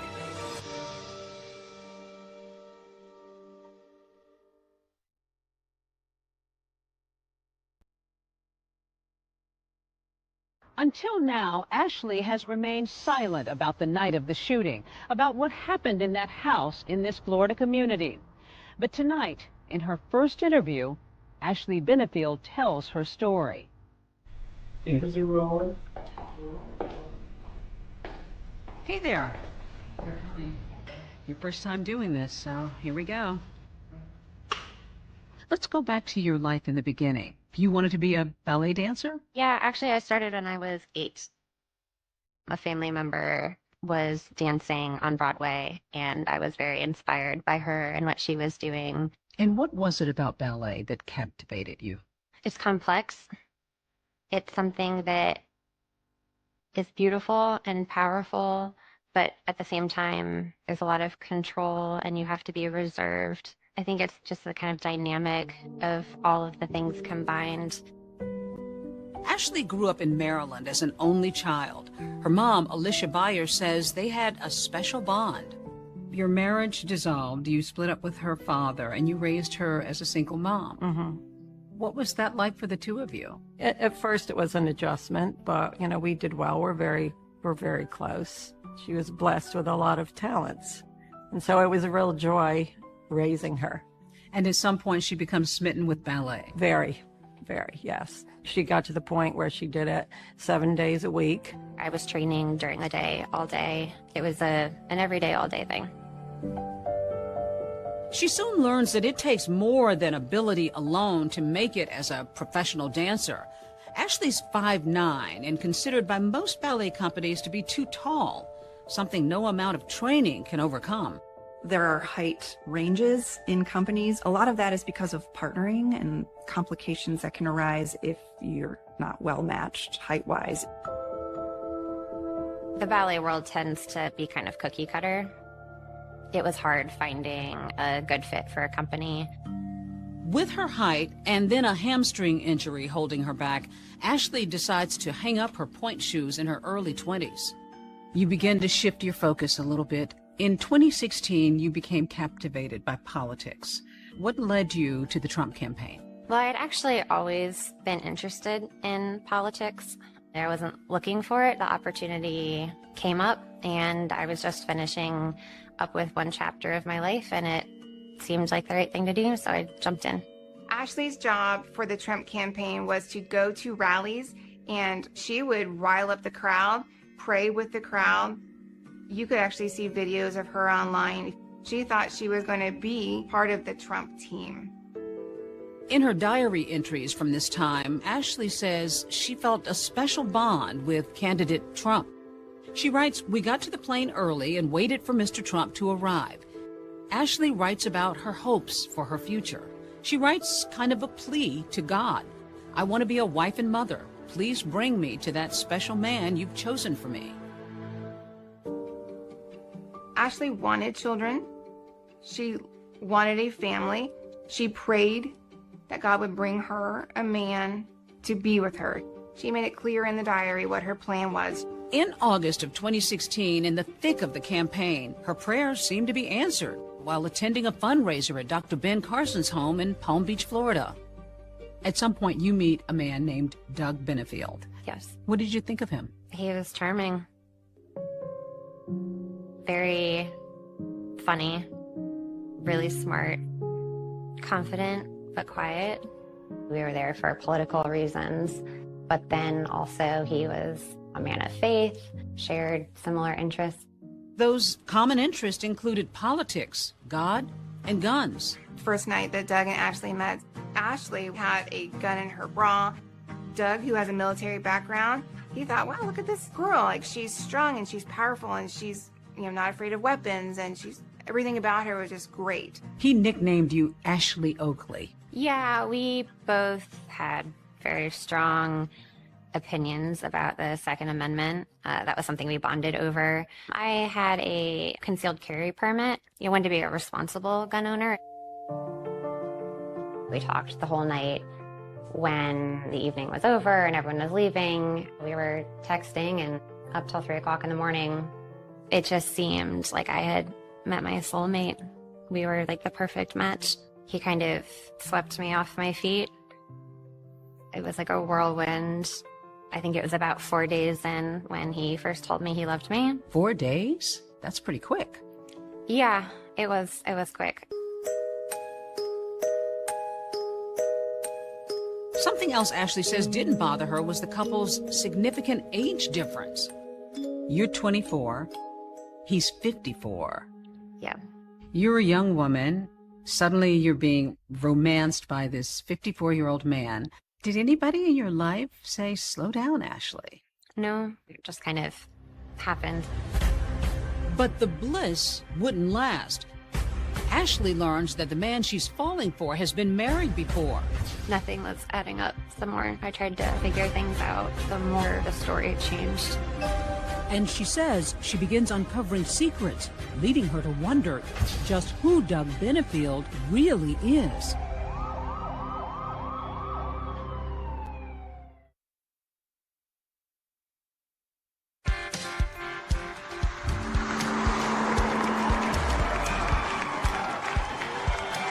In the summer of 2016, 24-year-old Ashley Benefield is on the road stumping for Donald Trump when she finds romance at a Palm Beach fundraiser. Did sparks begin to fly between you two? It was like an instant connection, yeah. We both had that evangelical background, so we spent a lot of time talking about that. Doug Benefield grew up in a Baptist family, the middle of 3 sons, with a stay-at-home mom and a father who worked as a scientist at NASA. Doug graduated from high school in Huntsville, Alabama. He was a top wrestler in the state. He decided to follow his father and our family to Texas A&M. After graduating from college, Doug joins the U.S. Navy in Pensacola. He rises through the ranks quickly, and the Navy assigns Doug to a position in Charleston, South Carolina. While he's working for the Defense Intelligence Agency, he gets involved in renovations of old historic buildings with people that he meets in Charleston. Doug started up some businesses here, a restaurant, some other things. He had a group of friends and colleagues. He loved it there. And one of those locations that he most loved was out on Sullivan's Island. Doug found a small hole-in-the-wall Irish pub called Dunlevy's Pub. That same Irish pub is where he meets his wife, Renee. If someone were to ask me to sum up Renee in a few sentences, it'd be very difficult. She's stunningly beautiful but doesn't know it, and loves to make people laugh. Doug has a pretty quick courtship with a woman named Renee Kauser. They marry, and in 2001, their daughter Eva is born. My mom was the sweetest, happiest woman you would ever meet. She was an angel walking on earth. She was never, ever, ever in a bad mood. She loved everybody. Doug's marriage to Renee, by all accounts, was a happy marriage. Of course, ups and downs, but generally a happy marriage. Doug and Renee and Eva together are just this triad. They're just three together all the time. You never saw them apart. Happy, beautiful family. But when Eva is just 14, the happy family suffers a devastating loss. I was waiting in the pickup line outside of my school, and she wasn't there. And I went home, and nobody was answering the doorbell, and I didn't have my key, and my mom wasn't answering her texts. Eva called and said, I can't get a hold of my mom, and Dad's in Dallas. And so I get on the phone with Doug. Doug asks Melody for help. Her husband goes next door and breaks into the house to find Renee unresponsive, face down on her bed. I just remember going back out on the porch and seeing my neighbor's face, and he shook his head, and I knew that she just wasn't there anymore. She passed of an underlying heart condition. It was shocking. An autopsy reveals that Renee died of natural causes. He tried to stay really strong for me, and I never really saw him break down from it. It was different. It was quiet in the house. It was just different. Then, just 9 short months after her mother's passing, Eva meets a new woman in her father's life, Ashley Benefield. I heard about her on a Friday. I met her the following Saturday, and then Sunday, I was up in my room, and my dad came upstairs, and he said, Eva, we need to have a conversation, all three of us. And I said, no, I think the only thing that I would be interested in hearing is if you told me that you proposed to her. And as soon as those words came out of my mouth, he said, we're married. Yeah, it was a lot. Eva's not the only one blindsided by the quick marriage, which happened at a secret ceremony just 13 days after Doug and Ashley met. First time I hear anything about Ashley is they're married and she's already moved in to Doug's home in Mount Pleasant. How did he propose? Was this a formal get on his knee and propose to you? How did that happen? It was more of like, hey, we should just do this. Like, let's get married. And I was like, oh, yeah, okay. They move very quickly, and before you know it, they're engaged and married. Yeah, it was like, whoa. What was your wedding like?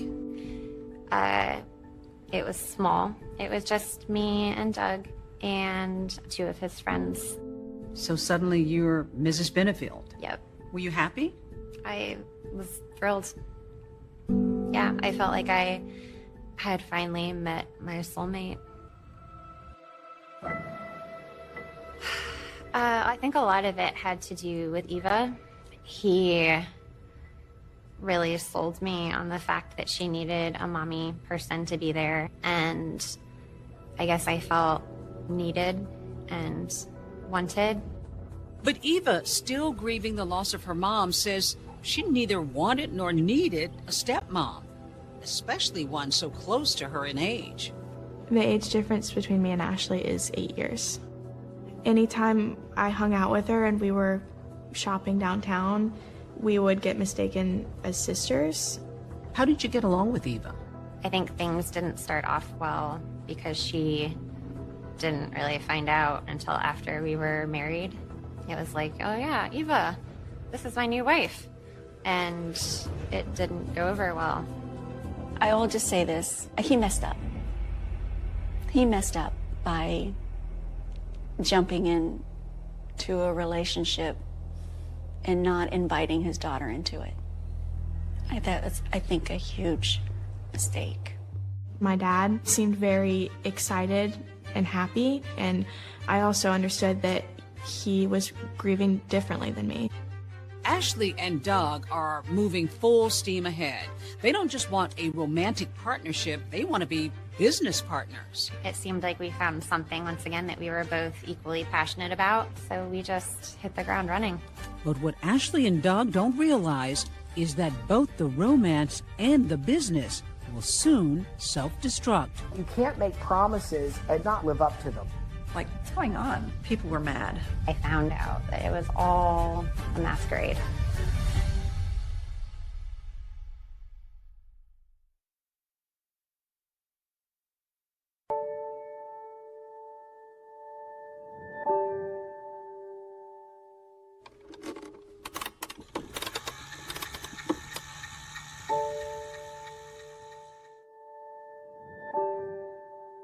My name is Sarah Muraski. When I was a young girl, I saw a performance of The Nutcracker, and I fell in love with it right away.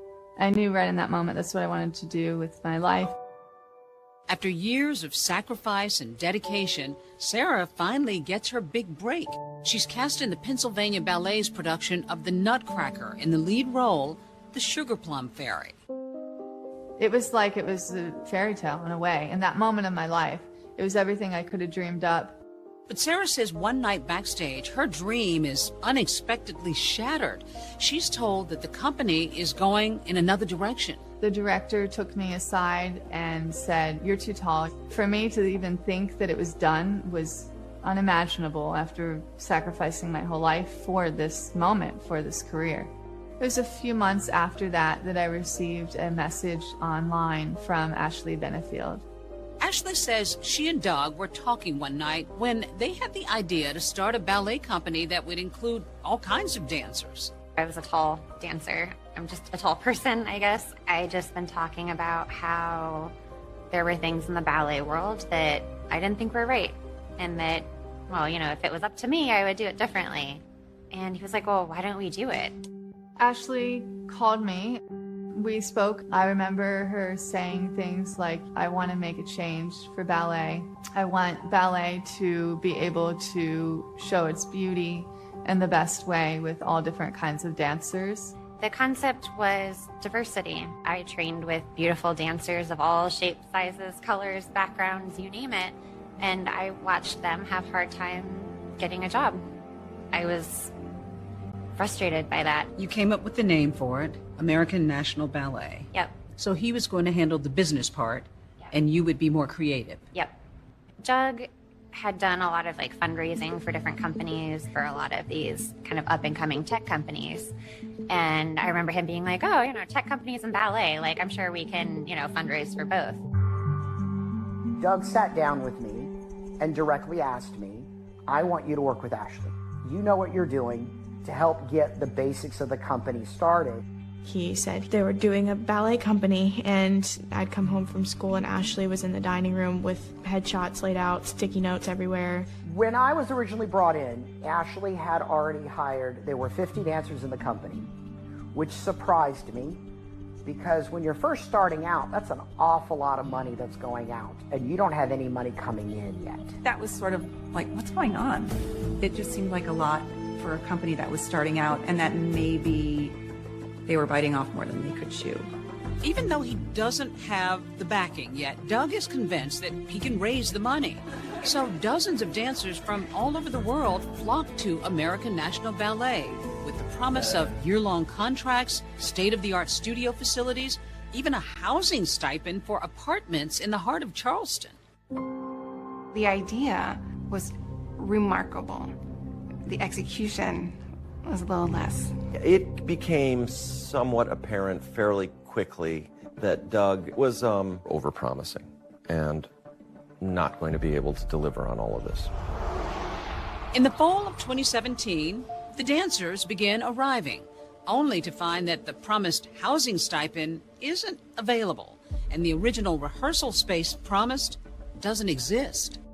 And then I think in like mid-October, word started to get out that the dancers weren't quite getting paid in a traditional way, that they were being paid in cash. Doug was then pulling money from every source that he could of his own, money that he didn't have, to try to just fund this ballet. It just got worse and worse each day. I didn't know where the company was going. Adding to the chaos, Ashley is nowhere to be found. Not at rehearsals, not working with the dancers. She seems to have just vanished. And meantime, Doug is so financially strapped that American National Ballet ends up laying off nearly half of the recently hired dancers. It's all fine and well to conceive of an amazing, ambitious dance company. It's great, but if you can't deliver it, somebody's going to get hurt. And the dancers, certainly in this case, are the ones who got hurt the most. The very next day, after half the company's dancers are let go, Ashley suddenly reappears.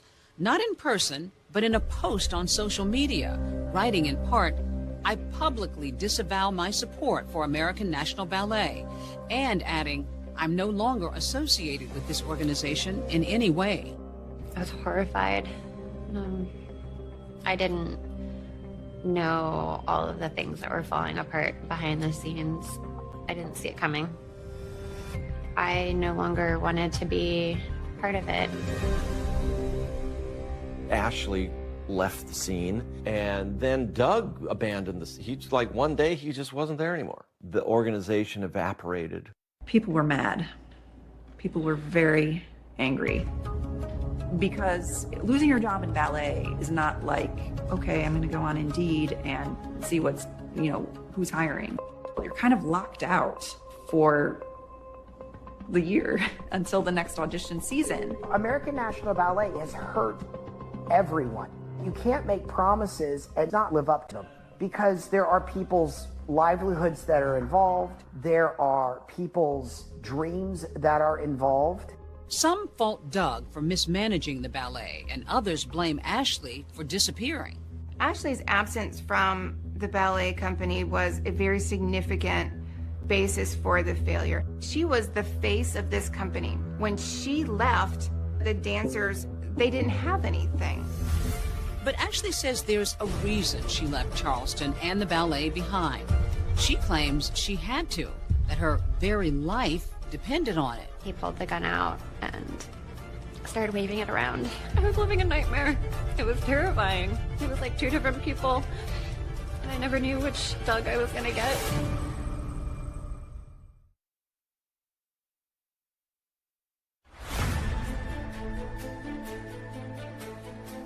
In less than a year, Doug and Ashley Benefield's American National Ballet goes bust. What very few people knew, though, was that behind the scenes, the same was happening to the couple's marriage. Doug always explained to me that the biggest factor of growing tensions at home was the conflict between Ashley and Eva. I felt like Ashley would try and act like my mom and tell me what to do. And I was like, you were less than 10 years older than me. Ashley says while American National Ballet is getting up and running, Doug and her arguments over Eva and the ballet become more frequent, aggressive, even scary. He would yell and scream and cuss. It was like Dr. Jekyll and Mr. Hyde. Things would be happy and okay one moment, and then the next minute he was out of control. I never really saw a shift in their relationship, but but that's also because I was trying to stay out of it as much as possible. I said, okay, if my dad's happy, I'm happy. On June 15, 2017, Eva is out of the house when a heated argument between Doug and Ashley quickly escalates.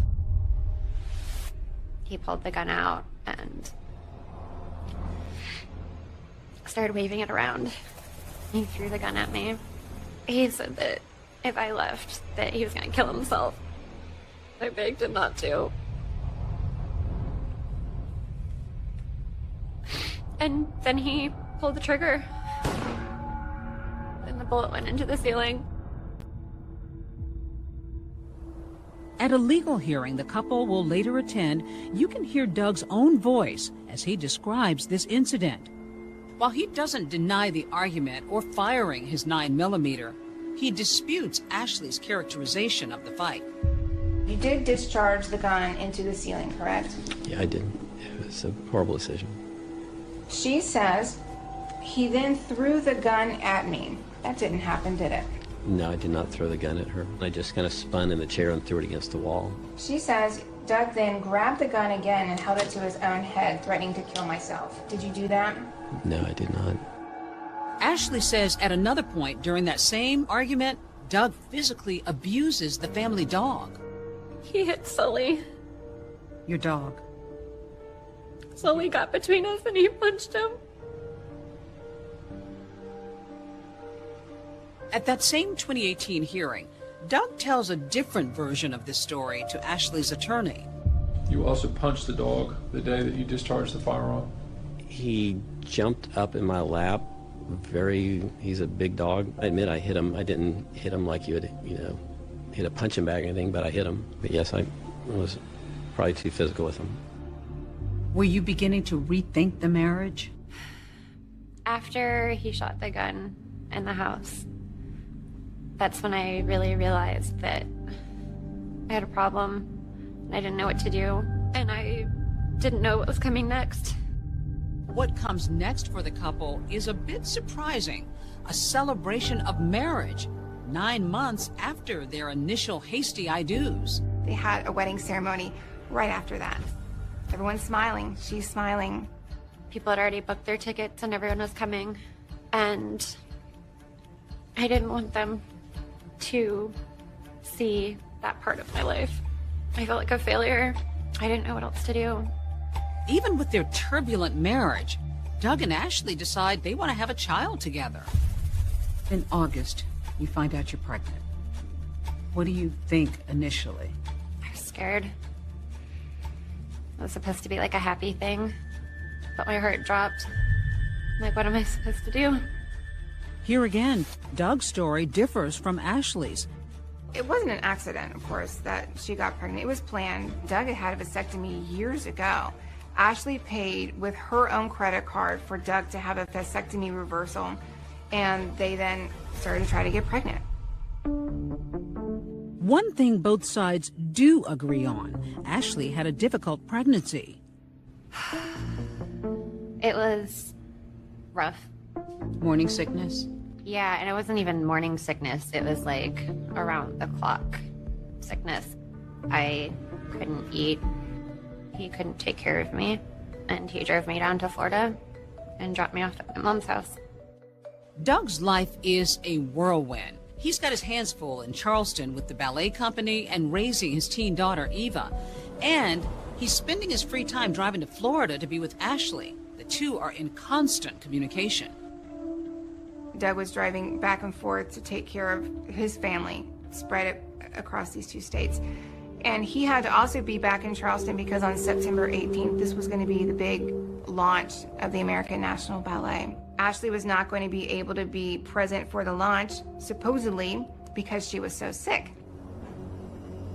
But at that very moment, what Doug doesn't know is that Ashley and her mom are driving from Florida to Charleston, not to attend the ballet launch, but for an entirely different reason. On September 18th, you decided to move your belongings out of Doug's home. Yeah. She wrote a note alleging some things were wrong in the house and that there had been some abuse or at least violence on his part and that she was therefore leaving him. Ashley writes, "Do not harass or try to follow me, or I will call the police." And then goes on to say, "I will talk with you only via text. And do not call me or my mom. We will not pick up."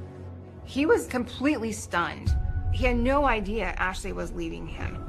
Just after learning that his wife is leaving him, Doug is again blindsided by a restraining order, barring him from contacting Ashley. The expectant dad then hires family attorney Stephanie Murphy to act as an intermediary. Doug wanted to be present for the birth if Ashley felt comfortable. I sent the letter to Ashley asking, can Doug be part of the birth?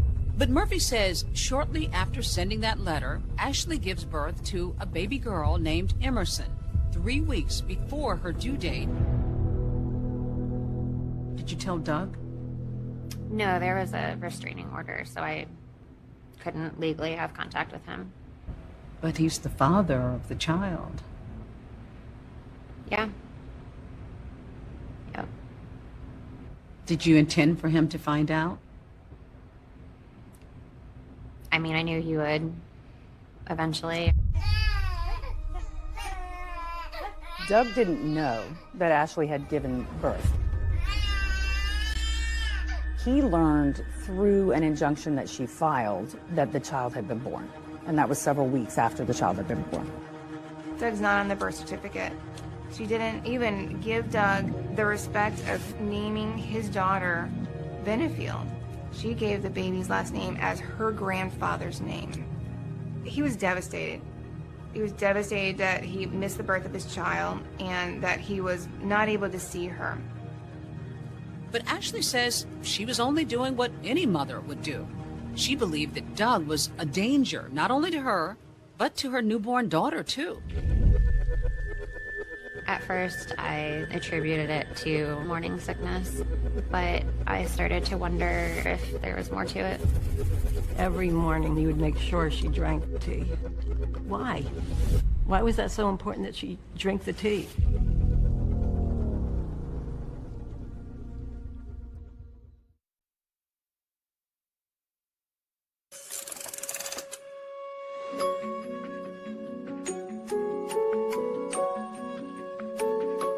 It's April 2018.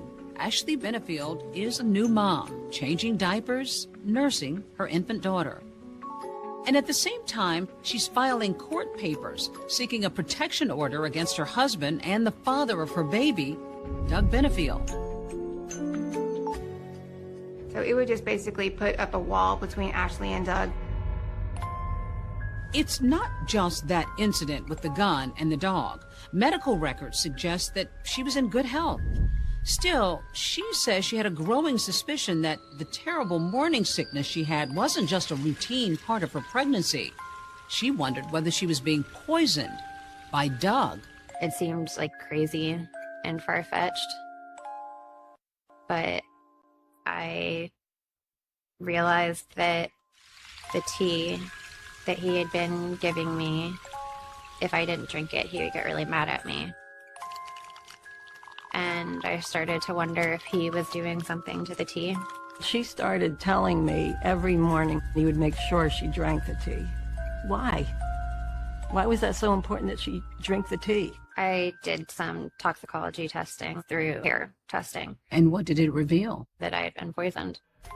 The results from the lab Ashley privately hires for her hair test show extremely high levels of heavy metals like aluminum, barium, tin. The tests on baby Emerson also detect toxic metals. So you're thinking that your husband, the man who loved you and seemed to adore you, would poison you? Yeah. Why? I didn't know why. Ashley says she became so concerned for her health that she resorted to some pretty serious measures, including more than 20 sessions inside a hyperbaric chamber like this one, along with her infant daughter. Ashley says her hope was that this high-pressure environment would help detoxify their blood. She insists that her fear that Doug had tried to poison them was real. Others call it fiction. Doug never poisoned Ashley. Never. I read the allegations and I thought, oh my God, this is crazy. Doug's family attorney points to those medical records during and after Ashley's pregnancy, showing her to be in good health. The day after the baby was born, she was breastfeeding the baby. So which is it? Are you poisoned to the point that you are full of heavy metals, or are you okay and therefore you're going to breastfeed your baby? There's always been holes in the story. A judge agrees, siding with Doug and his toxicology expert who challenged Ashley's test results. Her request to keep Doug away from her and their child is denied. There is not a single scintilla of credible evidence that Miss Benefield has ever been poisoned. A judge didn't believe you. Yeah. I started to just feel like maybe I was crazy. Maybe it was all in my head. So now Doug Benefield has moved into an apartment in Florida as the couple attempts to co-parent Emerson. But things started to deteriorate. He was becoming very possessive and controlling again. Doug has a tracking device put on Ashley's car, even hires a private investigator. His attorney says it wasn't unreasonable given Ashley's past allegations. He never tried to hide the fact that he had put the tracker on the car. I think he wanted just to kind of figure out what's going on. Am I being lied to? And then new concerns from Ashley. She started coming home hurt. One day came back with her face very badly injured. And what were you told? He said that she was playing with bubbles and that she slipped and fell. It was consistent with what happened. She fell on her face with a pacifier. Ashley, however, made another abuse allegation. The sheriff's office and Child Protective Services investigate the claims and conclude that there are no indicators of injury or abuse. None of these cases led to charges. The child protection team closed them without any findings, and then the sheriff's office closed them as unfounded. Then, amidst all this tension, the Benefields make a decision that will confound everybody who knows them. He had gotten a job in Maryland, and so we started talking about all moving. Moving as a family to Maryland. Not as a family, but moving, like together at the same time.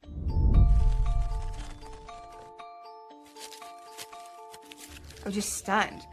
I mean, and once again, Doug, what are you doing? She tried to ruin your life. All along, Doug would tell everyone who knew him, I believe I can make this work. How do you rationalize patching things up with a man who you think has been abusing your daughter? He was her father. I wanted things to be as good as they could be. But you know now that this sounds pretty dysfunctional. Yeah. There didn't seem to be a good option. So you're packing up. You're going to make this move. Doug comes over. Did you two begin arguing? He was constantly going back to this idea that we had to live together, telling me that it wasn't how God intended it. He just flipped out, and it just kept escalating. Escalating, she says, to the point of no return.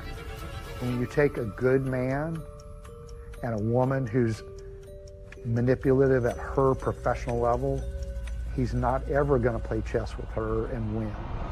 That bedroom was empty, other than 2 handguns. We found that suspicious. I was extremely concerned about Ashley's safety. Ashley was about to knock down that house of cards. I don't think he could have ever guessed what was going to happen to him. And what happened?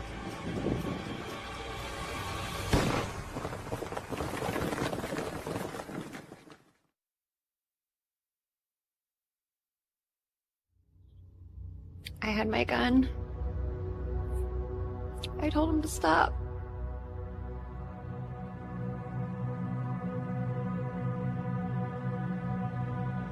Sorry. What led you to go for the gun? I've never been so scared in my life. The information that I had was that it was a domestic-related shooting. The husband was dead. The wife did the shooting, and she claimed self-defense. Benefield's life is taking center stage at what's been dubbed the Black Swan murder trial. Good morning, Miss Benefield. There was always this little thought in the back of my head that said Ashley's going to do something to him. She just said, my dad's dead, isn't he? And then she said she killed him. She killed him, didn't she? Why would you have a loaded gun in the house and you've got a child? There was a ticking clock. She was very, very afraid that Doug was going to take this child away from her. This is all part of Ashley's crazy campaign to just annihilate Doug in every single way. And starts moving his arms around.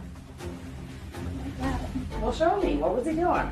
We stand with Ashley! We stand with Ashley! Even her own little daughter marching for her mom. We stand with Ashley!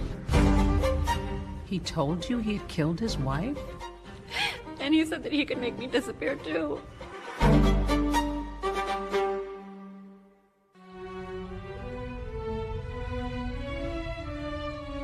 In the ballet world, it's known as the pas de deux, a duet, a step of two.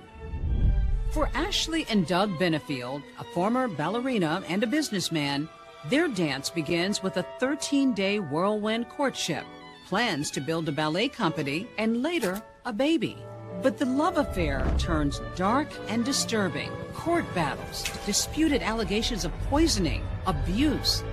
And in the finale, Doug and Ashley, seemingly about to reconcile and start anew, reach a sudden and tragic end. What happened in the moments before the gunshots rang out in this Florida community in September of 2020 will be scrutinized for years by investigators, by lawyers, and the media. Ashley Benefield has kept quiet about what she says happened that night until she sat down with me. How are you doing? It depends on the moment. Just a lot of emotion, kind of like a roller coaster. That roller coaster, Ashley says, took a sharp turn in the fall of 2020, when after 4 years of ups and downs, she and her husband, Doug, were preparing to move to Maryland. The plan, according to Ashley, was to continue living separately, just as they had in Florida. He was constantly going back to this idea that we had to live together. In these text messages from September 27th, the Benefields exchanged jokes, even emojis. Doug arrives at 5:30 with a U-Haul at the gated community where Ashley lives with her mom. Ashley's mom and daughter Emerson are out of the house at a nearby park. Ashley claims it isn't long before things go from friendly to fiery. Sounds like you guys are just agreeing to pack. And did you two begin arguing verbally? Was there yelling? There was a back and forth. She goes on to say that Doug becomes physically aggressive too, at one point bumping into her with a moving box and scraping her side. She then says she tries to diffuse the tension and asks him to leave. He ended up trapping me, and I tried to leave. He hit me. Where did he hit you? Did he threaten you? He said I couldn't leave. I almost made it to the front door and he stopped me. I ran to my bedroom and he followed me there. Told him to stop. Sorry. What led you to go for the gun? He had never hit me before. I thought he would stop if he saw it. What did you think was about to happen? I thought he was actually going to kill me this time. Did he have a gun? Not that I could see. He told me I was done. And even though I was the one holding the gun, he plunged at me. I'm sorry. You fired 4 times. You missed him twice. And when you hit him, what did you think? I ran. Ashley says she races out of her house over to a neighbor's home. Two residents who were out walking their dog who heard the shots described seeing a woman frantically running from the home. Maine County 911, what is the emergency? Okay, it's right next door to me. She just came over. Her strange husband attacked her, and she says she shot him. Okay, what's his name? His name is Doug Benefield. They said that Doug attacked me and I shot him. It was all a blur. Did you think you had killed him? I didn't know if he was behind me or chasing me or what. I didn't know. I don't know. She came in. She was quite hysterical. I didn't know who was banging on my door. She said that he attacked her, and she shot him. And at the end of that call, even though the neighbor had never seen Doug or Ashley fight, he tells the dispatcher something alarming. Just between you and me, the son of a bitch has been harassing him and threatening him for a long time. Okay. I probably shouldn't say that. When law enforcement first arrived at the house following the 911 call, and they make it in the house, they find Doug. He had a gunshot wound to his calf through and through. He had a gunshot wound to his right side chest area that landed in his back across on the left-hand side. Paramedics arrived. They continued CPR and took him to the hospital, but he was pronounced deceased at the hospital. This is the man that you had loved, the father of your child. What did you make of it when you heard that he was dead? I was horrified.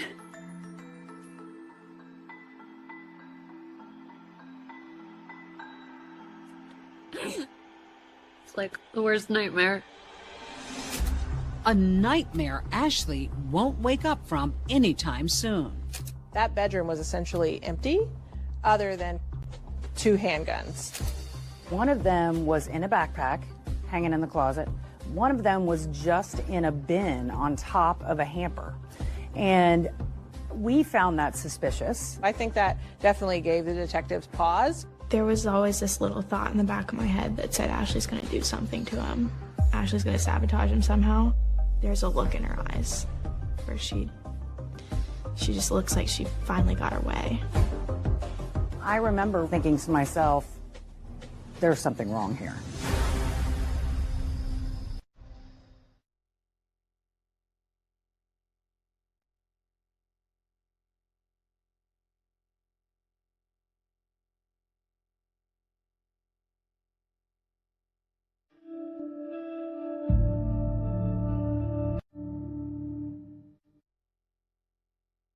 Every morning, Doug reached out to Eva no matter where he was in the world. He would either text me a good morning or he would send me a Bible verse. So I expected that.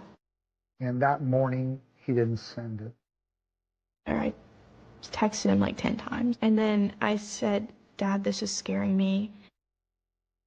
Monday morning, I was in the office and I saw an email that Ashley's attorney sent said, we need to cancel Wednesday's hearing. Doug is dead.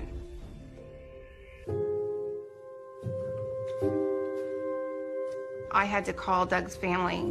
It was just heart-wrenching. The poor girl, she knew.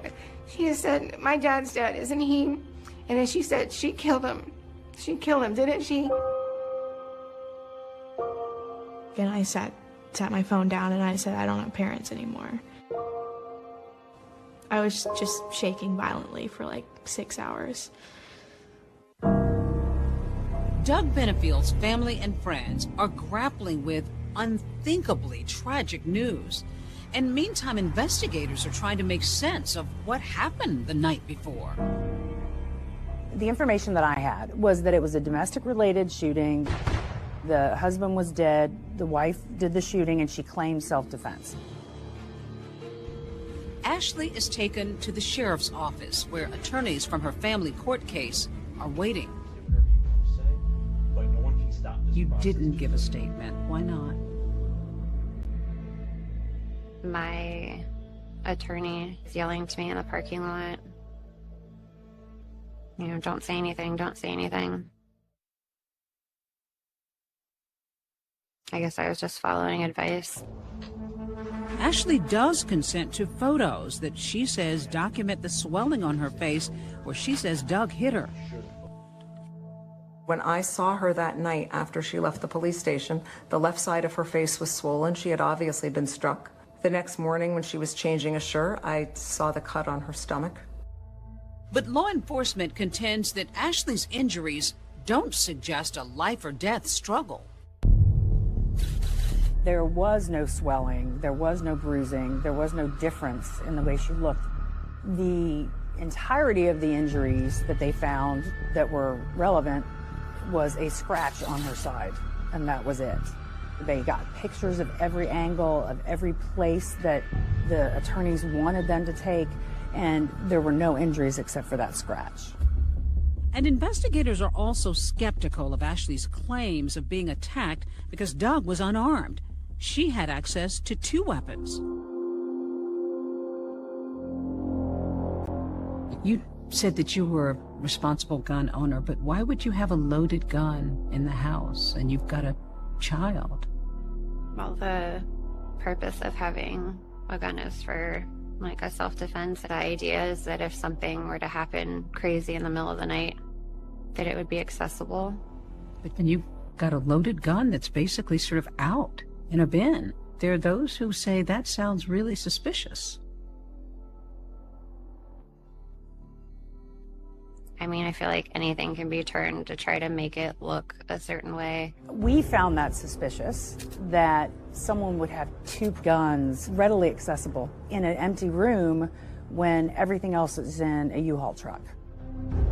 According to the medical examiner's report, the fatal gunshot entered the right side of Doug Benefield's chest.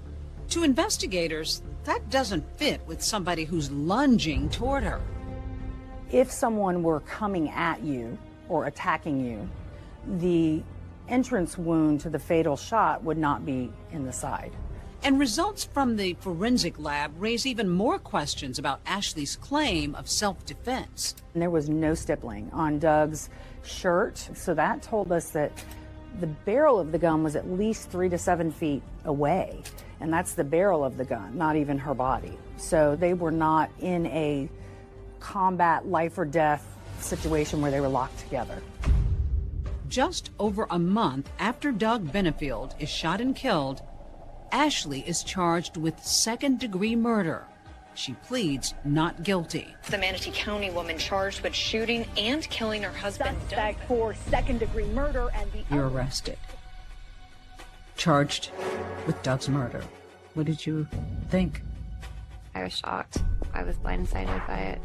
In the minds of investigators, Doug Benefield's demise wasn't about self-defense.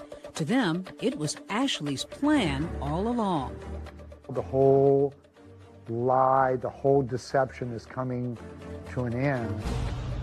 Doug was going to find out your wife is lying to you. There was a ticking clock. She was very, very afraid that Doug was going to take this child away from her. Very afraid. But others insist the real victim here is Ashley.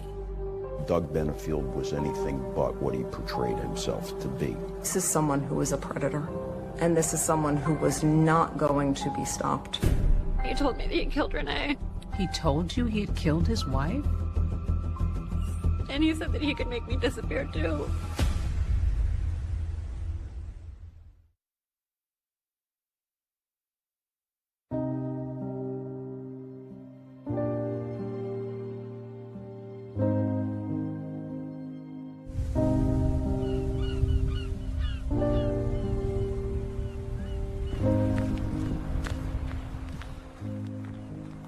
I always try to go and sit and watch the sunset when I can. There's so many good memories there.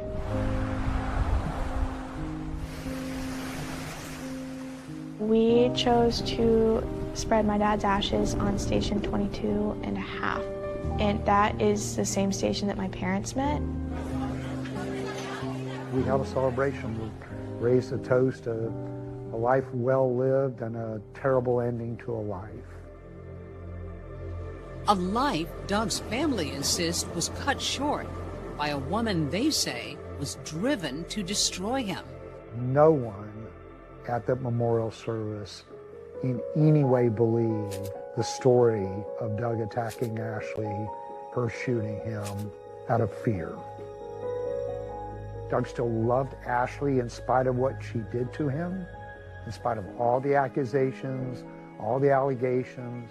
I said, why do you keep going back? And he said, you know, I just want to show her that, like, I'm a good man and men can be good. And then he wanted Emerson to have a happy family. He was willing to do whatever he had to do to be a part of Emerson's life. And while it appears to some that the couple were trying for yet another fresh start, their family court case in Florida was still open. Both Ashley and Doug had been evaluated by a psychologist, and that report was completed just before the planned move to Maryland. Prosecutors insist the report about Ashley is crucial, that once released, Doug was going to learn that she had no intention of reconciling. Ashley was afraid that Doug was going to take custody away from her. This is a judge that did not believe her theatrics, and if anyone was going to do it, it was going to be this judge. And prosecutors believe the move to Maryland offers Ashley another chance and another court to keep Doug away from her and their child. I believe that she was going to start everything again in Maryland and hope for a different result. Were you thinking at all, if you've got another state you can try to fight him for custody? My hope was that if something was going wrong, that maybe in a fresh place, they would take it more seriously. Ashley's mindset leading up to the shooting, prosecutors say, is critical. Was this a woman who truly feared for her life? Text messages between Doug and Ashley leading up to that day, in the days ahead, and then the day of the homicide were very normal. To say that someone couldn't have been defending themselves later in a day because of nice text messages that morning is absurd. Doug was always like a flip of a switch. He could turn on a dime. He could be very happy. He could be charming. But then, for no reason at all, he could get very upset. We kept on asking for help. It's been years of absolute hell. And we went from one abuser to a system that is abusing a victim. Were you an abused woman? Yeah, I didn't think so at first. I remember like trying to argue, no, like it's not like that. You know, I don't have broken bones and black eyes. Most incidents of domestic violence are subtle, where the offender uses isolation, financial control, threatening, verbal abuse, things that the general public doesn't necessarily see. But these are also things that the victim doesn't always know is abuse. There was no evidence to indicate that she was truly a victim of abuse in the months leading up to the homicide when they were not even living together. In the months before the shooting, Ashley reaches out to a domestic violence agency and eventually connects with a therapist, Dr. Barbara Russell, who becomes a trusted friend and advocate. This relationship was very controlling. He was incessantly sending her text messages saying that all of the men that are probably flirting with her need to be exterminated like rats. And then he would shift gears and talk to her very lovingly and sweetly. Like most domestic violence situations, it escalated. He would push her, he would lock her in bathrooms. During one of those alleged incidents early in their relationship, Ashley claims Doug admitted something about his late wife that terrified her. He had always told me that they had this fairy tale marriage, that they never fought. And then I found messages. Text messages, she says, reveal a side of Doug that Ashley claims she saw in her own marriage. She said one time he kicked her really hard. He had secretly videotaped them starting on their honeymoon. One time we were having an argument and he told me that he had killed Renee. He told you he had killed his wife? And he said that he could make me disappear too.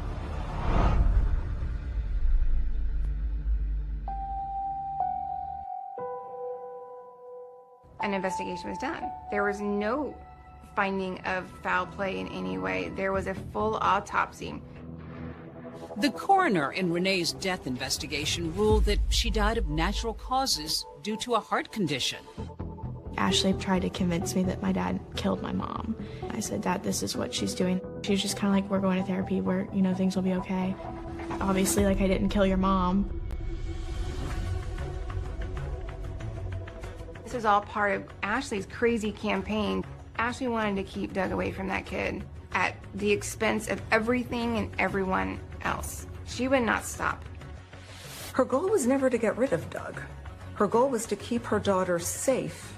That's very different than wanting to kill somebody. Two starkly different portraits of Ashley Benefield. Is she a murderer? Benefield taking center stage at what has been dubbed the Black Swan murder trial. Or a victim who stood her ground? He told her she was finished. He's coming at you and you have nowhere to go. What do? You shoot to protect yourself. A legal strategy that could keep Ashley free. This is the one chance at this point that we have to end it all now. We stand with Ashley, mother, daughter, sister, friend.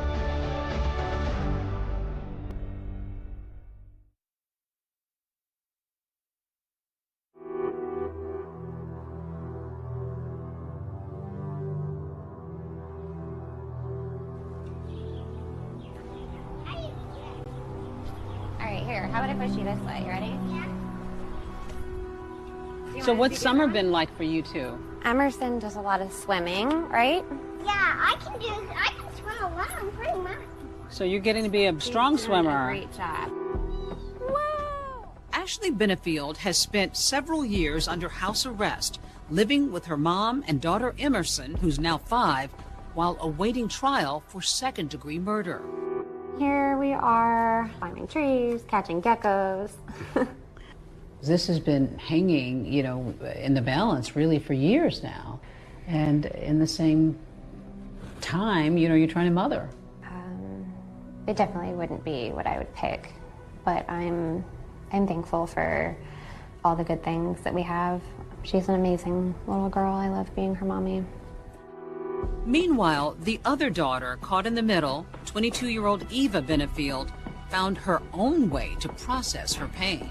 When I was 15, my mom died of an underlying heart condition. I had been on TikTok for like a few months, and I thought, oh, that'd be funny if I made a joke about my dad being murdered. I made a TikTok, and I put my phone down, and I went to bed, and I woke up, and it was at 700,000 likes.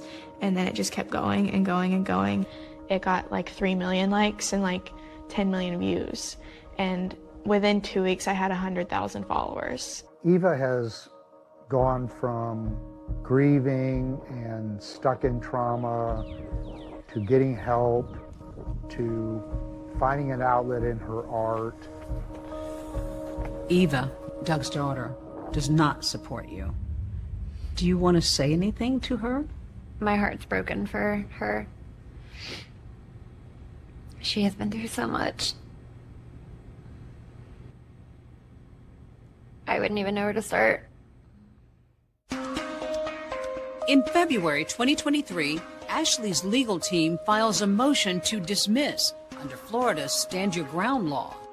The law allows the use of deadly force if a person believes that that force is necessary to prevent imminent death or to prevent a violent crime without any expectation to retreat. Doug stopped her from fleeing her home. Well, that would be false imprisonment, and that would qualify as a violent felony, which would give her the right to use deadly force. Ashley's defense filed a 105-page motion presenting her version of the night she shot Doug. For his family, it was the first time hearing her side. The story they've made up is as implausible as everything else she ever made up about Doug and their relationship. It's implausible that any of that occurred the way she and her lawyer have told it. The court found enough merit in Ashley's motion to grant her a hearing, Now the burden of proof shifts to the state to prove that Ashley did not act in self-defense. The prosecution has to basically put on a trial, but it's just a hearing in front of a judge. Well, with this hearing, we have the opportunity to put a stop to the proceedings. Then I get my life back. Doug's family travels to Florida to attend the hearing. It feels a little weird just because the last time I was here was when my dad was alive. All right, good morning, everyone. We are on the record in the state of Florida versus Ashley Benefield. The state calls 8 witnesses, including Doug's family members and law enforcement, who testify that Ashley had no significant injuries to justify self-defense. Did you have a crime scene technician take photographs of her? We did. And why did you want pictures? I didn't notice any kind of injuries, things that you would typically see during a physical altercation. For their part, the defense relied solely on the details laid out in the 105-page motion filed before the hearing, calling no witnesses. There was no independent evidence that refuted her version of events. I believe this motion compels the court to grant it. Thank you for the court's patience. Judge didn't rule from the bench. They typically do not. After the hearing ended, we just had to wait for a written order. It would take 2 months, but ultimately the judge would deny Ashley Benefield's stand your ground motion, saying the state had shown the shooting was not in self-defense. Now, out of options, Benefield will have to face a jury of her peers in this courthouse. And happening right now, potential jurors being questioned in what people are calling the Black Swan trial. The Black Swan trial. Black Swan murder trial. The Black Swan has a catchy ring, and it sensationalizes my life. And it's sad to me that people who don't even know me have this idea of a monster. But not everybody sees her that way. We stand with Ashley. We stand with Ashley. Dozens of protesters here at the Manatee County Courthouse marching in defense of Ashley Benefield. And the littlest supporter marching out there also happens to be one of Ashley's biggest defenders. She kept on asking, Mommy, can I go? Can I go? I want to be part of this. I want to stand up for my mommy. I don't want to be without my mommy. And With Ashley Benefield now facing the possibility of life in prison, the big question is, will the jury believe her? The entire dynamic of the trial shifting today as Ashley Benefield made her way to the stand. The stakes for Ashley were extremely high. I was hoping that they would call Ashley. There's nowhere to go. I was trapped. I really just wanted them to see Ashley for Ashley. I thought he was going to kill me.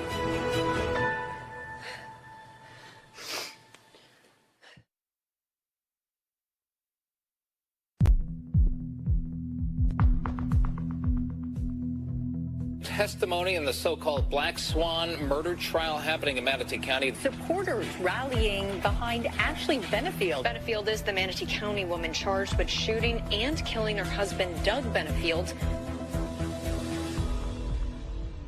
After nearly 4 years, Ashley Benefield finally gets her day in court, where she's hoping to prove that she shot her husband, Doug, in self-defense. This was a custody battle that this mother was going to win at all costs. And the cost was the life of Doug Benefield. And that is murder. All right, state, call your first witness. The prosecution gets to work building its case. State calls Stephanie Murphy. Calling Doug Benefield's family attorney to the stand. At the time the child was born, did you or Doug know that the child was born? No, gosh, we didn't know for a good 5 or 6 weeks after she was born. All right, who is your next witness? Detective Chris Gillum. All right. The state also calls the detective who spoke with Ashley back in 2018 when he investigated her claims that Doug had abused their daughter. She asked for me to arrest Doug when he came inside the courtroom in front of the presiding judge. And what was your reaction to that? That absolutely would not occur. And how did she take that? She was upset. I think it was very important testimony. It was a snapshot into the real Ashley Benefield. Her tone turned very aggressive, and she says, "You will arrest him in front of the judge, and I will make sure you do it." And she says, "I'll do whatever I have to do to keep my baby, you a-hole." Ashley's side insists she was only trying to protect her child from a man she was terrified of. Defense would call Dr. Jason Quintel. They call a mental health counselor who saw both Doug and Ashley. Did you conclude whether there was an intimidation issue present? Ashley stated that she was scared of Doug. Did you reach any conclusions with respect to Douglas Benefield? Doug occurred as someone who was domineering, and the terminology that I would use at times would be super controlling. He would fit the stereotype of an alpha male, in my opinion. The defense also turns to a domestic violence expert to explain why, even though Ashley claims she was living in fear, it may not have always looked that way from the outside. How common is it, Mr. Ferris, for a victim of domestic violence to smile and act happy in the company of the abuser? Very much so, because they're afraid. They found this least resistance. They're trying to not poke the bear, as we'll say. Doug didn't verbally abuse her, never physically touched her. He would be angry over how she tried to ruin his life, but the anger never came out in inappropriate ways. Then the defense calls the one person they believe can convince the jury of Ashley's innocence. The defense calls Ashley Benefield. How are you feeling this morning, Ashley? Nervous. The questioning quickly turning to the night of the shooting. I ran to try to leave the house. He hit me on the side of the head. He'd never actually hit me before. What did you do? I ran. Doug was standing in the doorway. His face was red. Like the veins were bulging in his neck. The way he was looking at me, it didn't even look like Doug. His eyes were black. I just held the gun like in front of me, and I said, "Stop." And he like turned and he got into this like a fighting stance. I thought he was gonna kill me. Somehow, Ashley Benefield found the strength to testify in her own behalf. And I thought she did it extremely well. Judge, I wonder, could we have a minute? Ashley used a lot of theatrics, a lot of, in my opinion, acting. Looking her in the face, it did not seem genuine to me. Ma'am, there's Kleenexes here next to you. Okay, thank you. Even though she cried hysterically numerous times, there was not one tear. In her cross-examination, prosecutor Suzanne O'Donnell presses Ashley about that moment she says Doug hit her in the head. You say he slapped you? I wouldn't know how to classify it. He struck me, he hit me. Was his hand open or closed? I don't remember. Okay. In direct examination, she knew the color of his eyes and the way he was acting. And when I asked her, did he hit you with an open hand or a closed hand, she didn't know. Wouldn't you know if someone hit you with a fist versus an open hand? Judge, if I could have her step down so she can demonstrate. You may. I absolutely wanted to get her down off of the stand because she would have been that much closer to the jury. Okay, so he's standing there. He turns to like this and starts moving his arms around. Like that. Well, show me. What was he doing? You know, like I really got like this, and he was like making like fighting motions. I don't know. I'm not a fighter. I don't know. Okay. This was the time to show the jury exactly what this person was doing. Why were you so scared? And she just couldn't do it. And I believe that that was because it didn't really happen. And O'Donnell zeroes in on the physical evidence, arguing that it contradicts Ashley's claims of self-defense. So I want to talk a little bit about this trajectory. The fatal bullet went in the side of the chest and almost came out the other side of the back. Her story was he starts to lunge at her. If she then lifted the gun and shot, it would go in his chest and right out his back. It would not go side to side.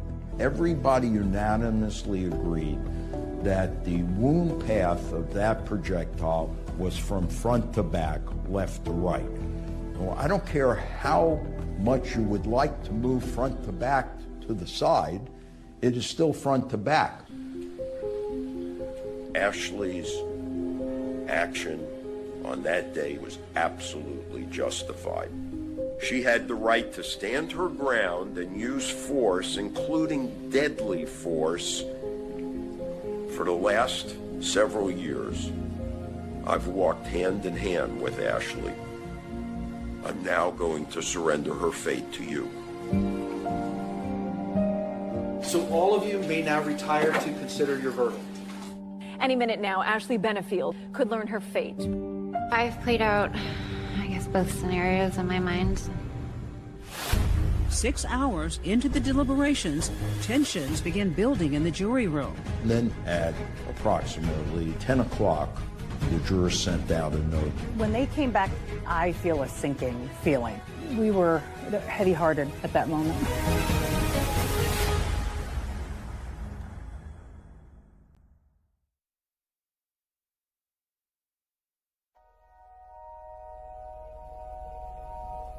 Are you envisioning what it might be like to hear guilty?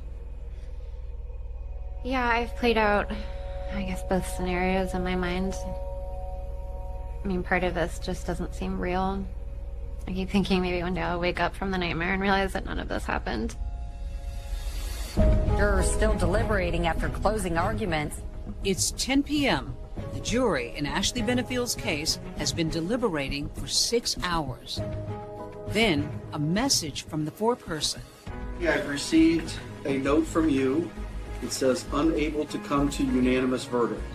Even worse than a not guilty would be a hung jury, because then the family has to go through this again. We just need some finality. But the judge encourages the jurors to keep deliberating and try to come to a consensus. We'll be in recess until we get another question or a verdict.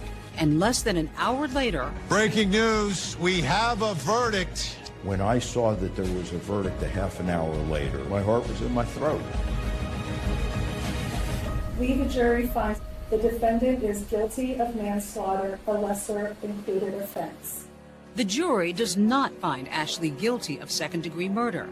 Instead, they convict her of the lesser charge of manslaughter. We were hopeful for a second-degree murder conviction, but we were very, very satisfied with a manslaughter conviction. Ashley learns she'll be sentenced at a later date. The sound was as good as the sight. We're very thankful that she was taken off to jail.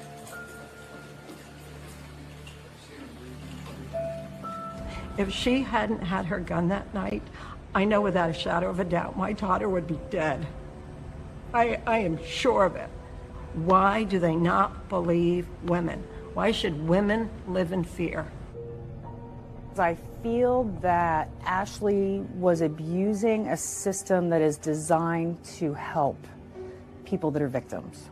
Sets everyone back and makes it so much harder for those people that really are victims. I'll tell you, the hardest part of that verdict was not in the courtroom.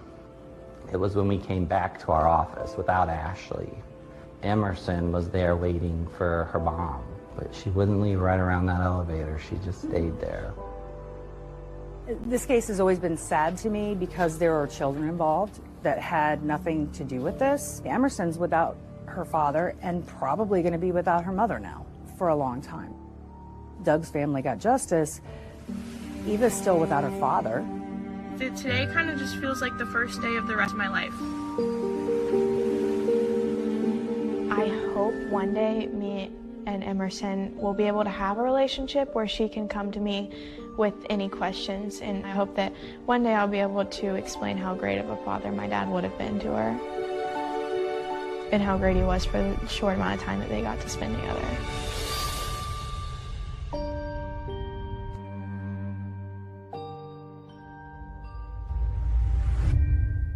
Ashley Benefield is scheduled to be sentenced next month. David, she faces up to 30 years in prison. And as for Doug and Ashley's 6-year-old daughter, Emerson, she's currently living with Ashley's mother now. That's our program for tonight. Thanks for watching. I'm David Muir. And I'm Deborah Roberts. From all of us here at 2020 and ABC News, good night.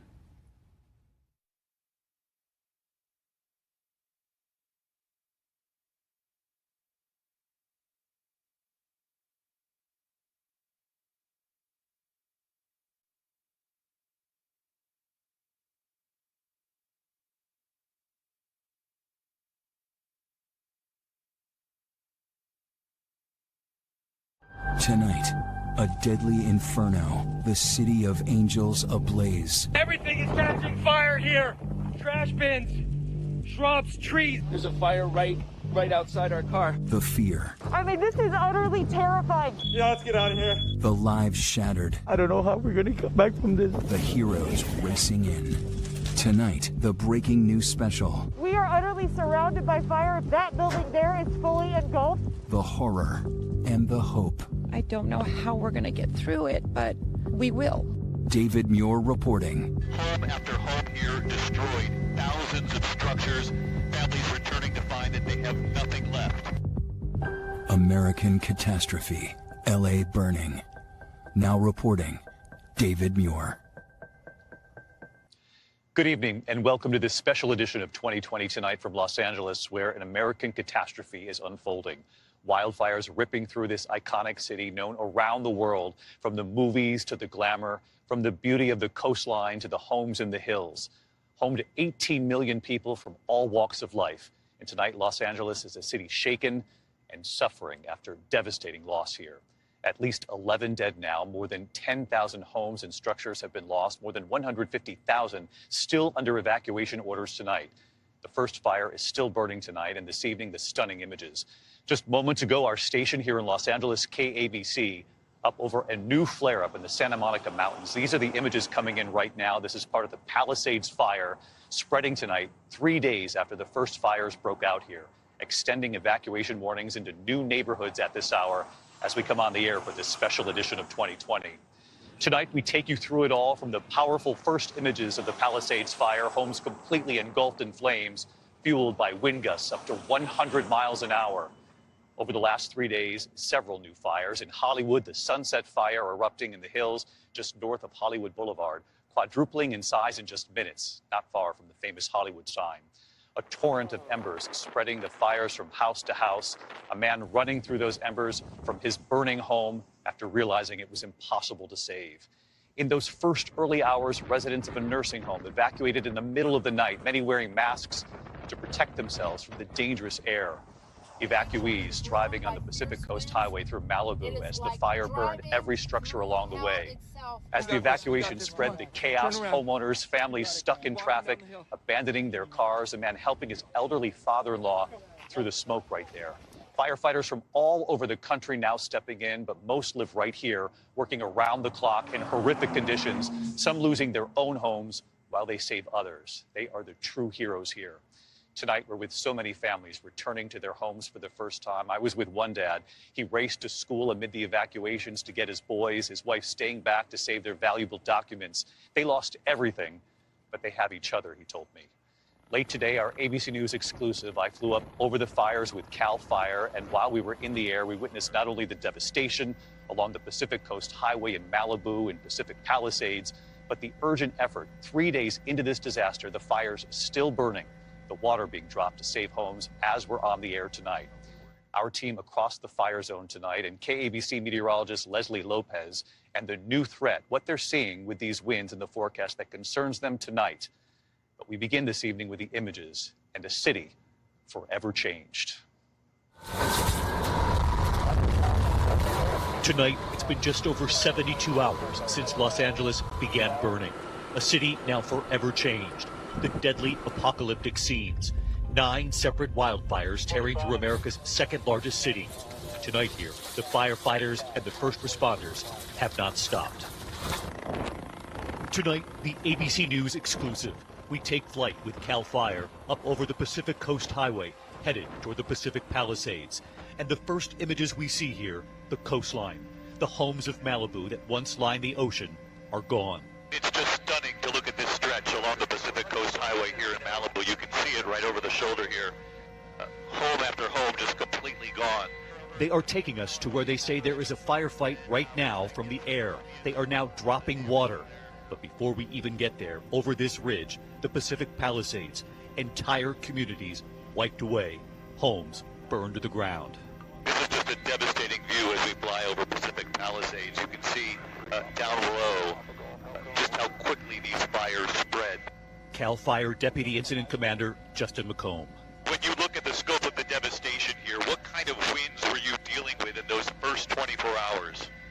The winds that we saw were 70, 80 miles an hour along the Pacific Coast Highway, and that was what the environment the firefighters were dealing with. There was embers just flying across laterally. Very difficult to even do anything as far as perimeter control. They were putting the edges of the fire out. It was mainly going house to house and protecting as many homes as you could. And the priority was for the life safety, to try to get people out of the fire. He tells me 3 days into this historic disaster, they are still fighting the fires here. We see bulldozers on this ridge trapping the fire. You can see the flames burning over our shoulder here. This is now 3 days into this. Almost impossible to get to that. And then we see it. Choppers in the air, crossing the canyon, dropping water, trying to protect the homes with flames moving in. You can see the urgent effort here right now. This is Topanga Canyon. They're trying to save the homes in Fernwood. That helicopter just dropped water from the air. 3 days into this disaster, they are still fighting fires here, and they have a tool now at their disposal, which is water in the air. There are so many fires still burning here, more than 72 hours now after the first fires began. Back on the ground tonight, the family's returning home to see what, if anything, is left. The father who told me his wife, his 2 boys are safe, but they lost everything. And while we were in that neighborhood, we learned of another family nearby. They had not been back. One of the children, 21-year-old Jacob Brown, going back today, and he showed me what he found. David, I'm sure you saw, the entire town is gone. Our lives, our homes, our friends, everyone has lost everything. I don't understand how you can attempt to rebuild an entire community without schools and roads and homes. It's devastation beyond the comprehensible. Jacob's childhood home, now nothing but ashes. He rings the doorbell of a friend's home, haunting because it still rings, though behind it, there is nothing left. The alarms still ringing here in what was once a church and a school. There's still hot spots, active fire. Just a few miles to the east, David Hansen is still waiting to get back in to see his mother's home. LA Fire Department, total heroes, doing a great job. David giving a thumbs up to the firefighters. His mother, a senior, capturing video from outside her home just 30 minutes after the fire broke out nearby. Her neighbors were trying to use water from their pool to protect their home. Tonight, across Los Angeles, at least 11 lives now lost. It's believed more than 12,000 structures, homes, and businesses damaged or destroyed. More than 55 square miles burned. More than 150,000 under evacuation orders. Since the first fires broke out Tuesday morning, around the densely populated 25-mile expanse north of downtown LA, tonight still no cause has been identified for any of the largest of these fires. The Eaton fire in Altadena and Pasadena is now the most destructive in LA history. KABC reporter Leanne Suter was live on the air just after it broke out. It is just a sea, a massive wall of embers that just get blown across the area here. And it's those embers that really are the big concern, because it could get lodged in any of the homes next door. It also could start fires just, more than a mile away. The Kenneth fire erupting late yesterday afternoon near the Ventura County line. Firefighters battling the blaze from the ground, helicopters dropping water from above. And tonight here, an eerie new look at the wildfires. A home security camera capturing the moments flames close in on Walter and Yalda Cease's Altadena home, embers flying through the air. The couple had evacuated, and now they're back. It's overwhelming. I don't know how we're going to get through it, but we will. I know we will. It's just going to be a long process. They and their 2 dogs are safe, but they have nothing. And like so many here, they tell us they will rebuild. While back in the air tonight, firefighters dropping water from above while they can, knowing dangerous winds are ahead. When you think about these firefighters who really haven't had a break since this started, and to look at this forecast and see that these winds are coming yet again, what do you think? It's tough, but you know, we've bolstered our assets. We've actually had not only some of the regional resources from Southern California, but we've got resources from Northern California. We've got resources from Nevada, Colorado on the way. So we've got resources coming in to back us up on this. With these winds returning. Correct. The first report of wildfires here, 10:30 Tuesday morning. And tonight, more than 3 days later, they have been unrelenting. Across Los Angeles, 9 wildfires breaking out in just more than 72 hours here. All this is going to be gone. We travel with CAL FIRE Battalion Chief Brent Pesqua, who says he has never seen anything like this. We're on the Pacific Coast Highway. We turn into one of the neighborhoods in Pacific Palisades. This small school burning. You can hear the bangs going off. Yeah, the fire's ripping through that school right there. The cars here charred. And then we see it, home after home burning. It's just jumping from home to home right now. With this wind, there's nothing to stop it. As we drive up into the hills, the charred cars, where families simply stopped, got out, and escaped. These people who were coming down from the hills here decided to give up because the fire was encroaching? Right. The traffic was so bad, they figured their chances were better getting out on foot and running the rest of the way out of here. I mean, it's an apocalyptic scene here. It is. You see where the bulldozer had to come through and push the cars aside so we can get up here. The bulldozers moving the cars so that fire trucks could get through. So we're now 24 hours into this disaster, and we've got another multiple homes in a row here in flames. Yeah, the wind is just pushing this fire from home to home to home, and you'll see it. It's even running down canyon to the homes that are below these homes. So there's just no stopping it when the winds are this strong. Everything's going to burn. We walk through the darkened neighborhoods here, smoke hovering over the homes, many still crackling from the flames. Overnight, Joshua Opheim and his dog trying to escape the fires surrounding them on Sunset Boulevard. Embers coming off. Thousands of firefighters spanning out, racing to contain the flames. The new fires jumping from home to home. Bro, I don't. And residents here doing whatever they can. This young man, Orly Israel, trying to use a fire hose to beat back the flames in his own backyard. Bro, we gotta go. You can hear the intense fire crackling. Oh. All right, the fire alarm going off. Yeah, let's get out of here. We tried. His friend there, Tanner Schaff, wearing a mask, trying to help him, trying to save the home. We tried our best. They both escaped through the front door, running to safety. The homes, the trees, all around them on fire. There's nothing we can do now, bro. And then they pray. God, protect this house in the name of Jesus. Protect this neighborhood, God. In Jesus' name, I pray, amen. Palisades ICLA V1. The biggest fire, the Palisades fire, entire streets engulfed. One firefighter with a hose trained at the front door, though every home there on fire.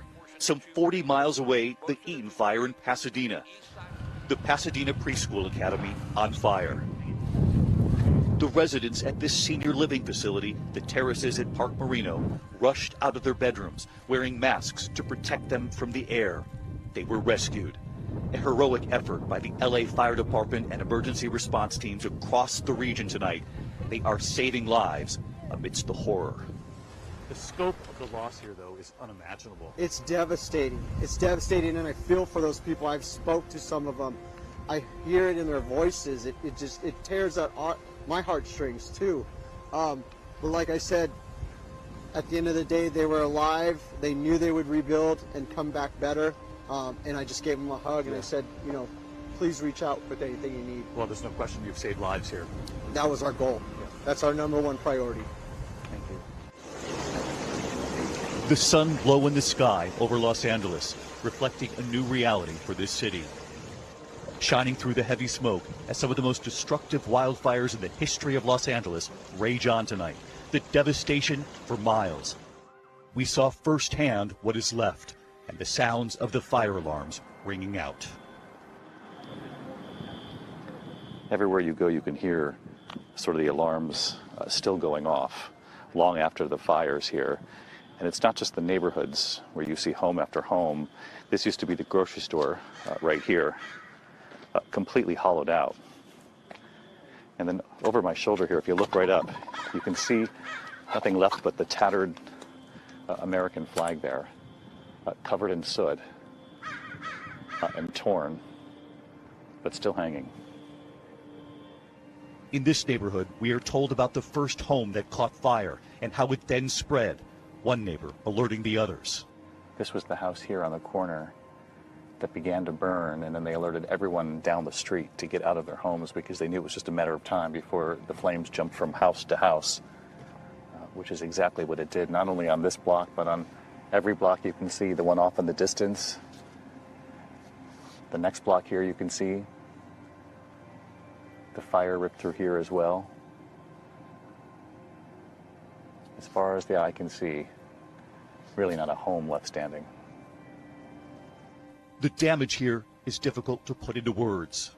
The cars here in the streets incinerated what's left of sort of the burned out, charred metal frame here, just sitting on the street here. And if you look across the street, there's still some embers burning here. But you can see right in this yard here, the washer and dryer sitting. That's just about all you can make out. And we met families returning to their homes for the first time. This husband and father of two, Alessandro Vigilante, had not been home yet. Have you seen your house yet? No. The father had raced to school to pick up his boys under evacuation orders, his wife staying behind to grab their most important documents. I'm sorry. He sees for the first time what is left.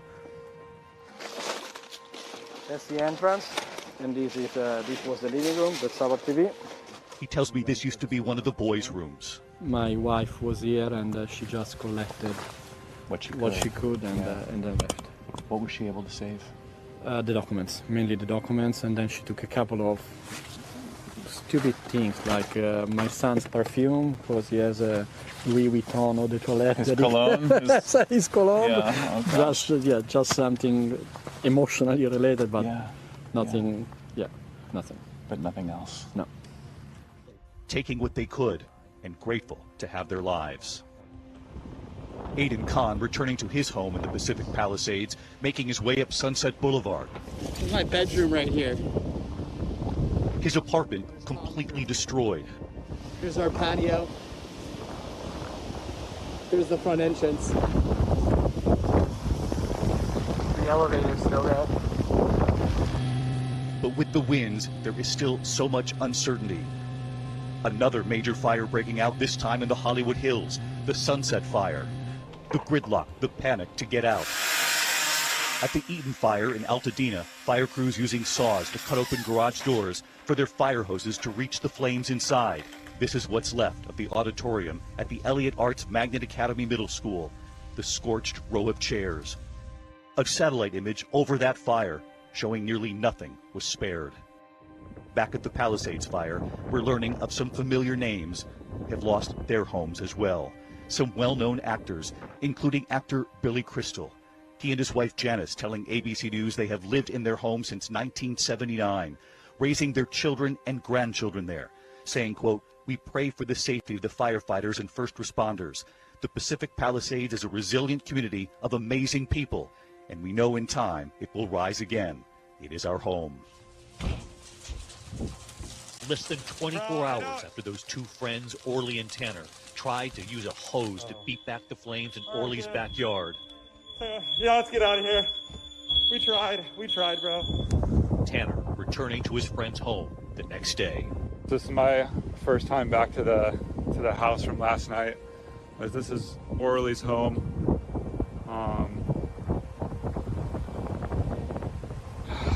There is literally nothing left. While back at that home in Pacific Palisades that once stood, that father, Alessandro, telling me he is grateful that he has his family. They lost everything, but they have each other. And he also believes tonight that every one of his immediate neighbors were saved too. I mean, I think it's impossible for people around the country to look at this and understand the scope of this devastation. Everything is gone. Yeah. But you've got your boys and you've got your wife. Yeah, exactly. Yeah. Exactly. And we figured out the rest. I'm glad you're here. Thanks. And that you're okay. Thank you so much. Thank you. Thanks. Well, I think about that father and about all of the families who we have met here, and they have all said the same thing. Even though they have lost everything, they still have each other, and I so appreciate their bravery in sharing their stories with us. And we should point out the firefighters. So many have not stopped since the first fires broke out here. Their strength, they have not given up. They are the real heroes here. Our Matt Gutman has been reporting on the fire lines since the first flames broke out, witnessing the firefighters in the desperate battle from the very start against the flames. An army of firefighters on the front lines here in harrowing conditions, reports of hydrants without water or with little pressure. There will be many questions here in the days and weeks ahead about this. Tonight, Matt Gutman on some of those questions and on the firefighters, their bravery, and the one firehouse that survived, the only building left standing in one community. It's hard for the mind to comprehend everything we're seeing here. That large building behind me is engulfed. All of the houses down this street. Temesco on fire.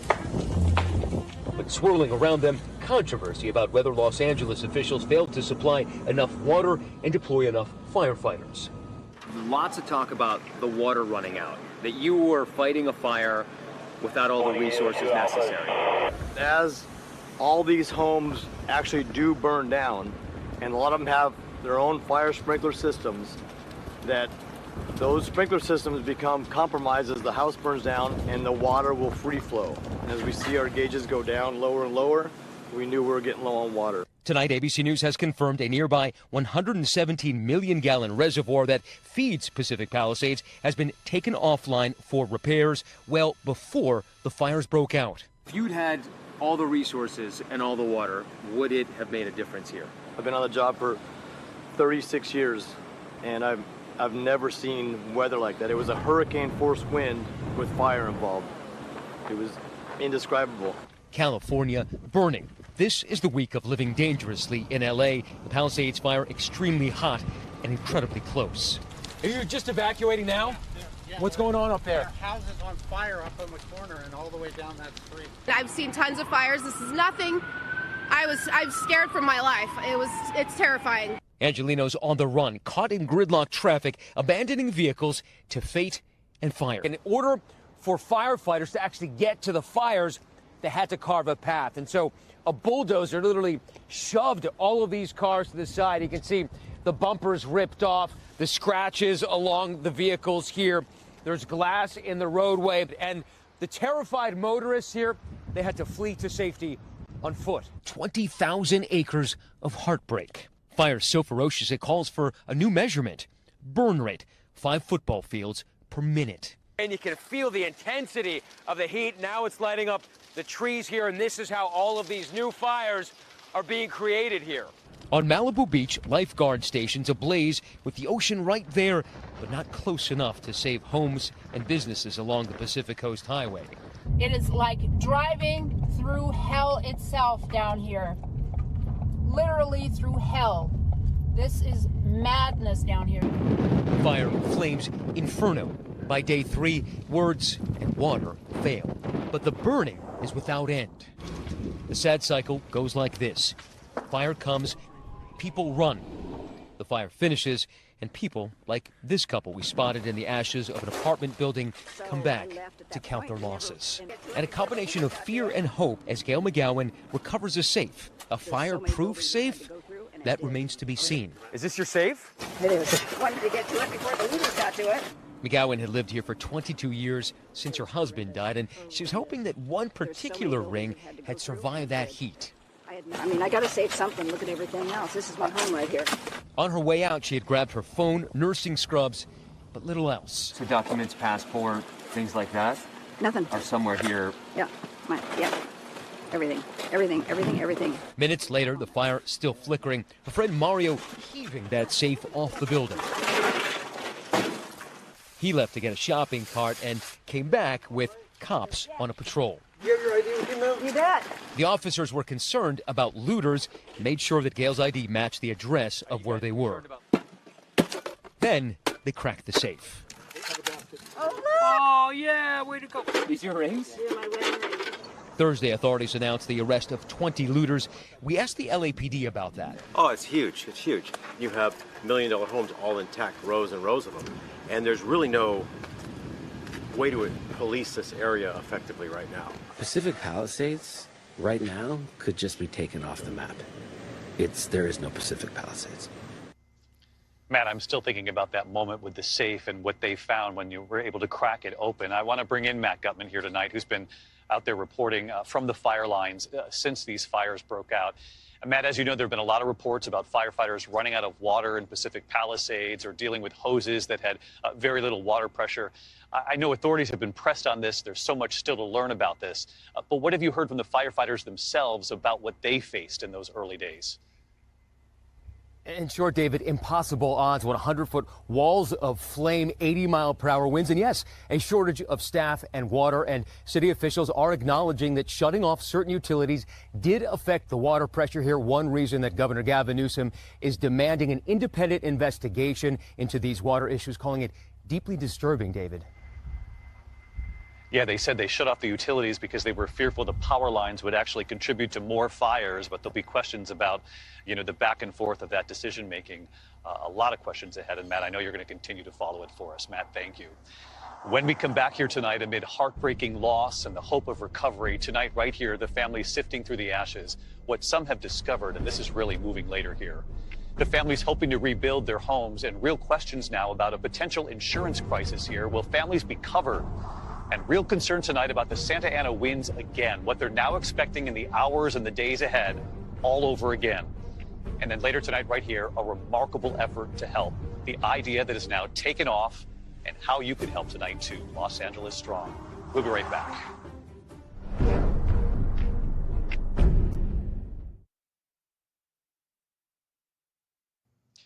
Welcome back. And tonight, thousands of homes in the Los Angeles area have been destroyed by these fires. 180,000 people have been evacuated.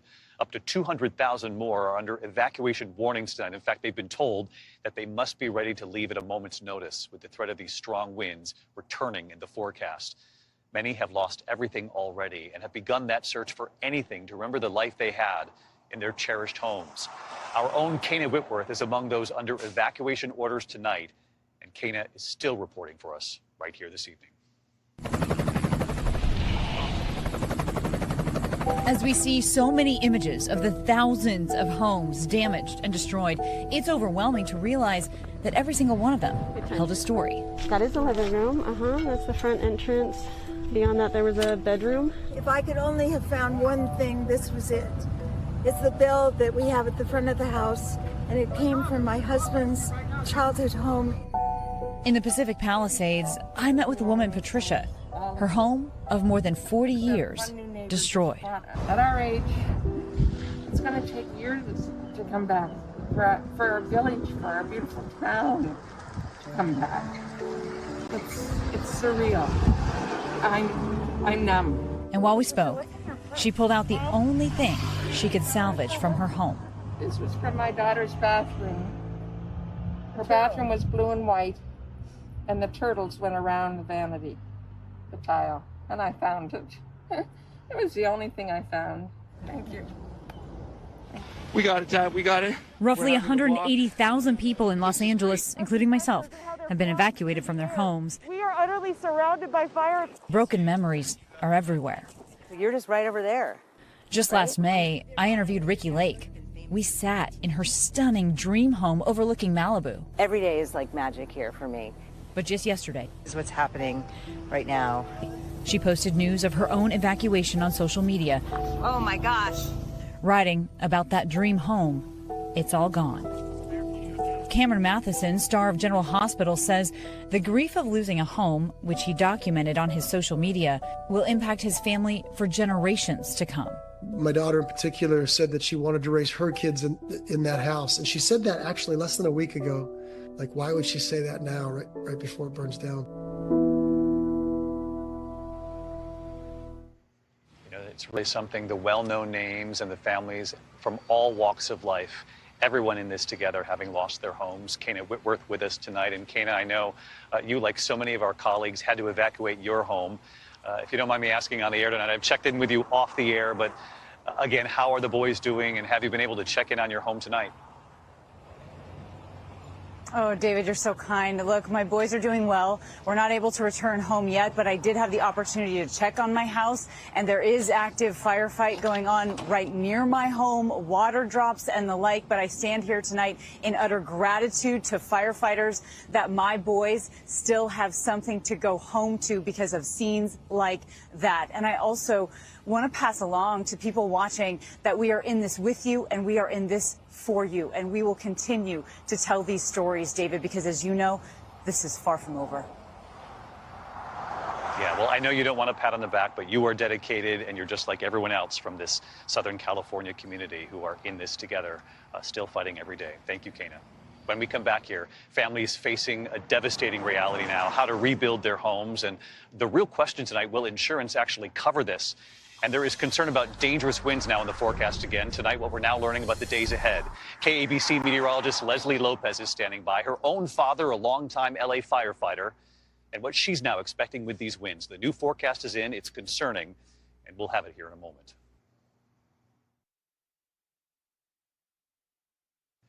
Welcome back tonight. We now know the Eaton fire has destroyed more homes than any other wildfire in Los Angeles history.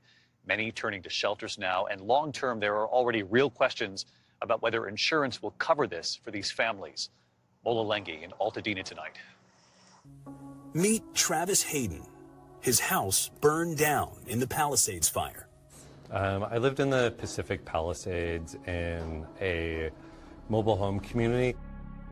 I loved living in the Pacific Palisades because I loved to surf. There were 176 units there, and they're all gone. It was completely leveled. I dug through some rubble. There was some ceramics that had survived, but really nothing. Everything was burned, melted, destroyed. Now, many homeowners like Hayden are facing another nightmare, an insurance crisis. When I moved in, the first thing I did was try and secure insurance. And it turns out that because my home was built in 1957, anything before 1976 is incredibly difficult to secure fire insurance for. Every time I tried to get insurance, it was just denied. Hayden is just one of many California residents who couldn't even procure fire coverage. But Hayden's story is putting a spotlight on the insurance crisis, which has been years in the making. The 2018 Camp Fire was, at the time, the most destructive fire in California history, costing insurance companies billions and starting a reassessment of how they do business in the state. It's led to skyrocketing prices for homeowners to keep any policy and thousands of canceled policies. As for Hayden, he has no choice but to figure out what he can do next. It's simply my home. I can't imagine living anywhere else.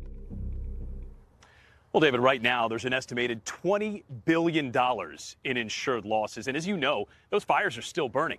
By the way, David, the homeowner we spoke to, Travis Hayden, he's currently staying with friends. Like so many others, turning to friends, family, hotels, shelters. This while he tries to figure out what to do next, how he's going to rebuild his life without insurance, David. A really overwhelming road ahead, Mola. Thank you. When we come back here, what started out as a random act of kindness has now turned into a major, spontaneous relief effort tonight. And this evening, how you can help as well. And just moments ago, our station KABC up above yet another new flare up in the Santa Monica Mountains tonight. This is between Tarzana and the Pacific Palisades, prompting evacuation warnings in new neighborhoods, including Brentwood. And the winds. We have the new forecast right after the break. Well, tonight there is growing concern about the forecast here in the Los Angeles area. Meteorologist Leslie Lopez from our station here in LA, KABC, is here. I mentioned earlier her own father, a longtime LA firefighter. Leslie, you grew up learning about these Santa Ana winds. Your father knew the danger all too well. What do you expect in the hours and days ahead here?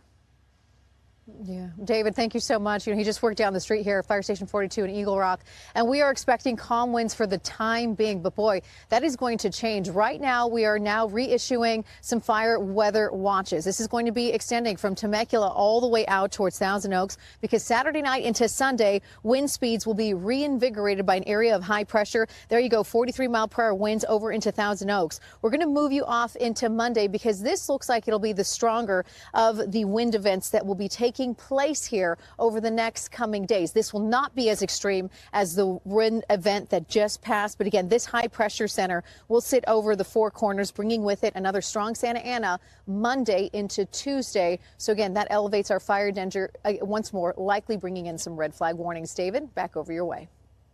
So watching closely right into next Monday and Tuesday. Leslie, thank you.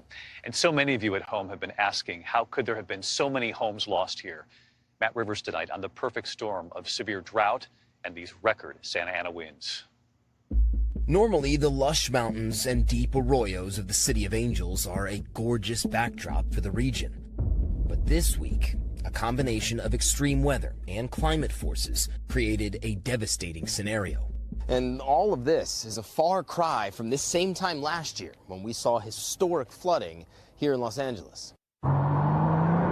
We've had more than a month's worth of rain in just the last 12 hours. But in the months following that devastation, LA has been experiencing a severe drought. Experts call it hydroclimate whiplash, rapid swings between intensely wet and dangerously dry weather.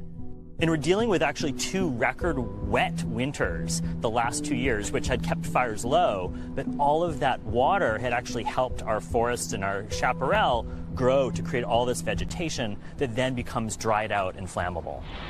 Add to that those extreme winds with speeds up to 100 miles an hour, and the result is a catastrophic weather event, with embers able to ride those gusts for miles, igniting new fires virtually anywhere, anytime.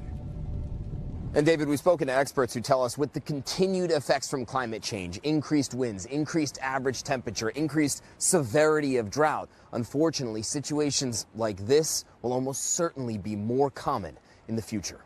David? Matt Rivers with us here tonight as well. Matt, thank you. When we come back tonight, a remarkable act of kindness growing quickly tonight, and a major announcement from our parent company, Disney, and how you can help too. Before we go, the families in need. Tonight, Disney, the parent company of ABC, donating $15 million to wildfire relief, offering support to the Red Cross, the Los Angeles Fire Department Foundation, the Los Angeles Regional Food Bank. If you'd like to help, go to redcross.org or salvationarmyusa.org. I'm David Muir. Good night.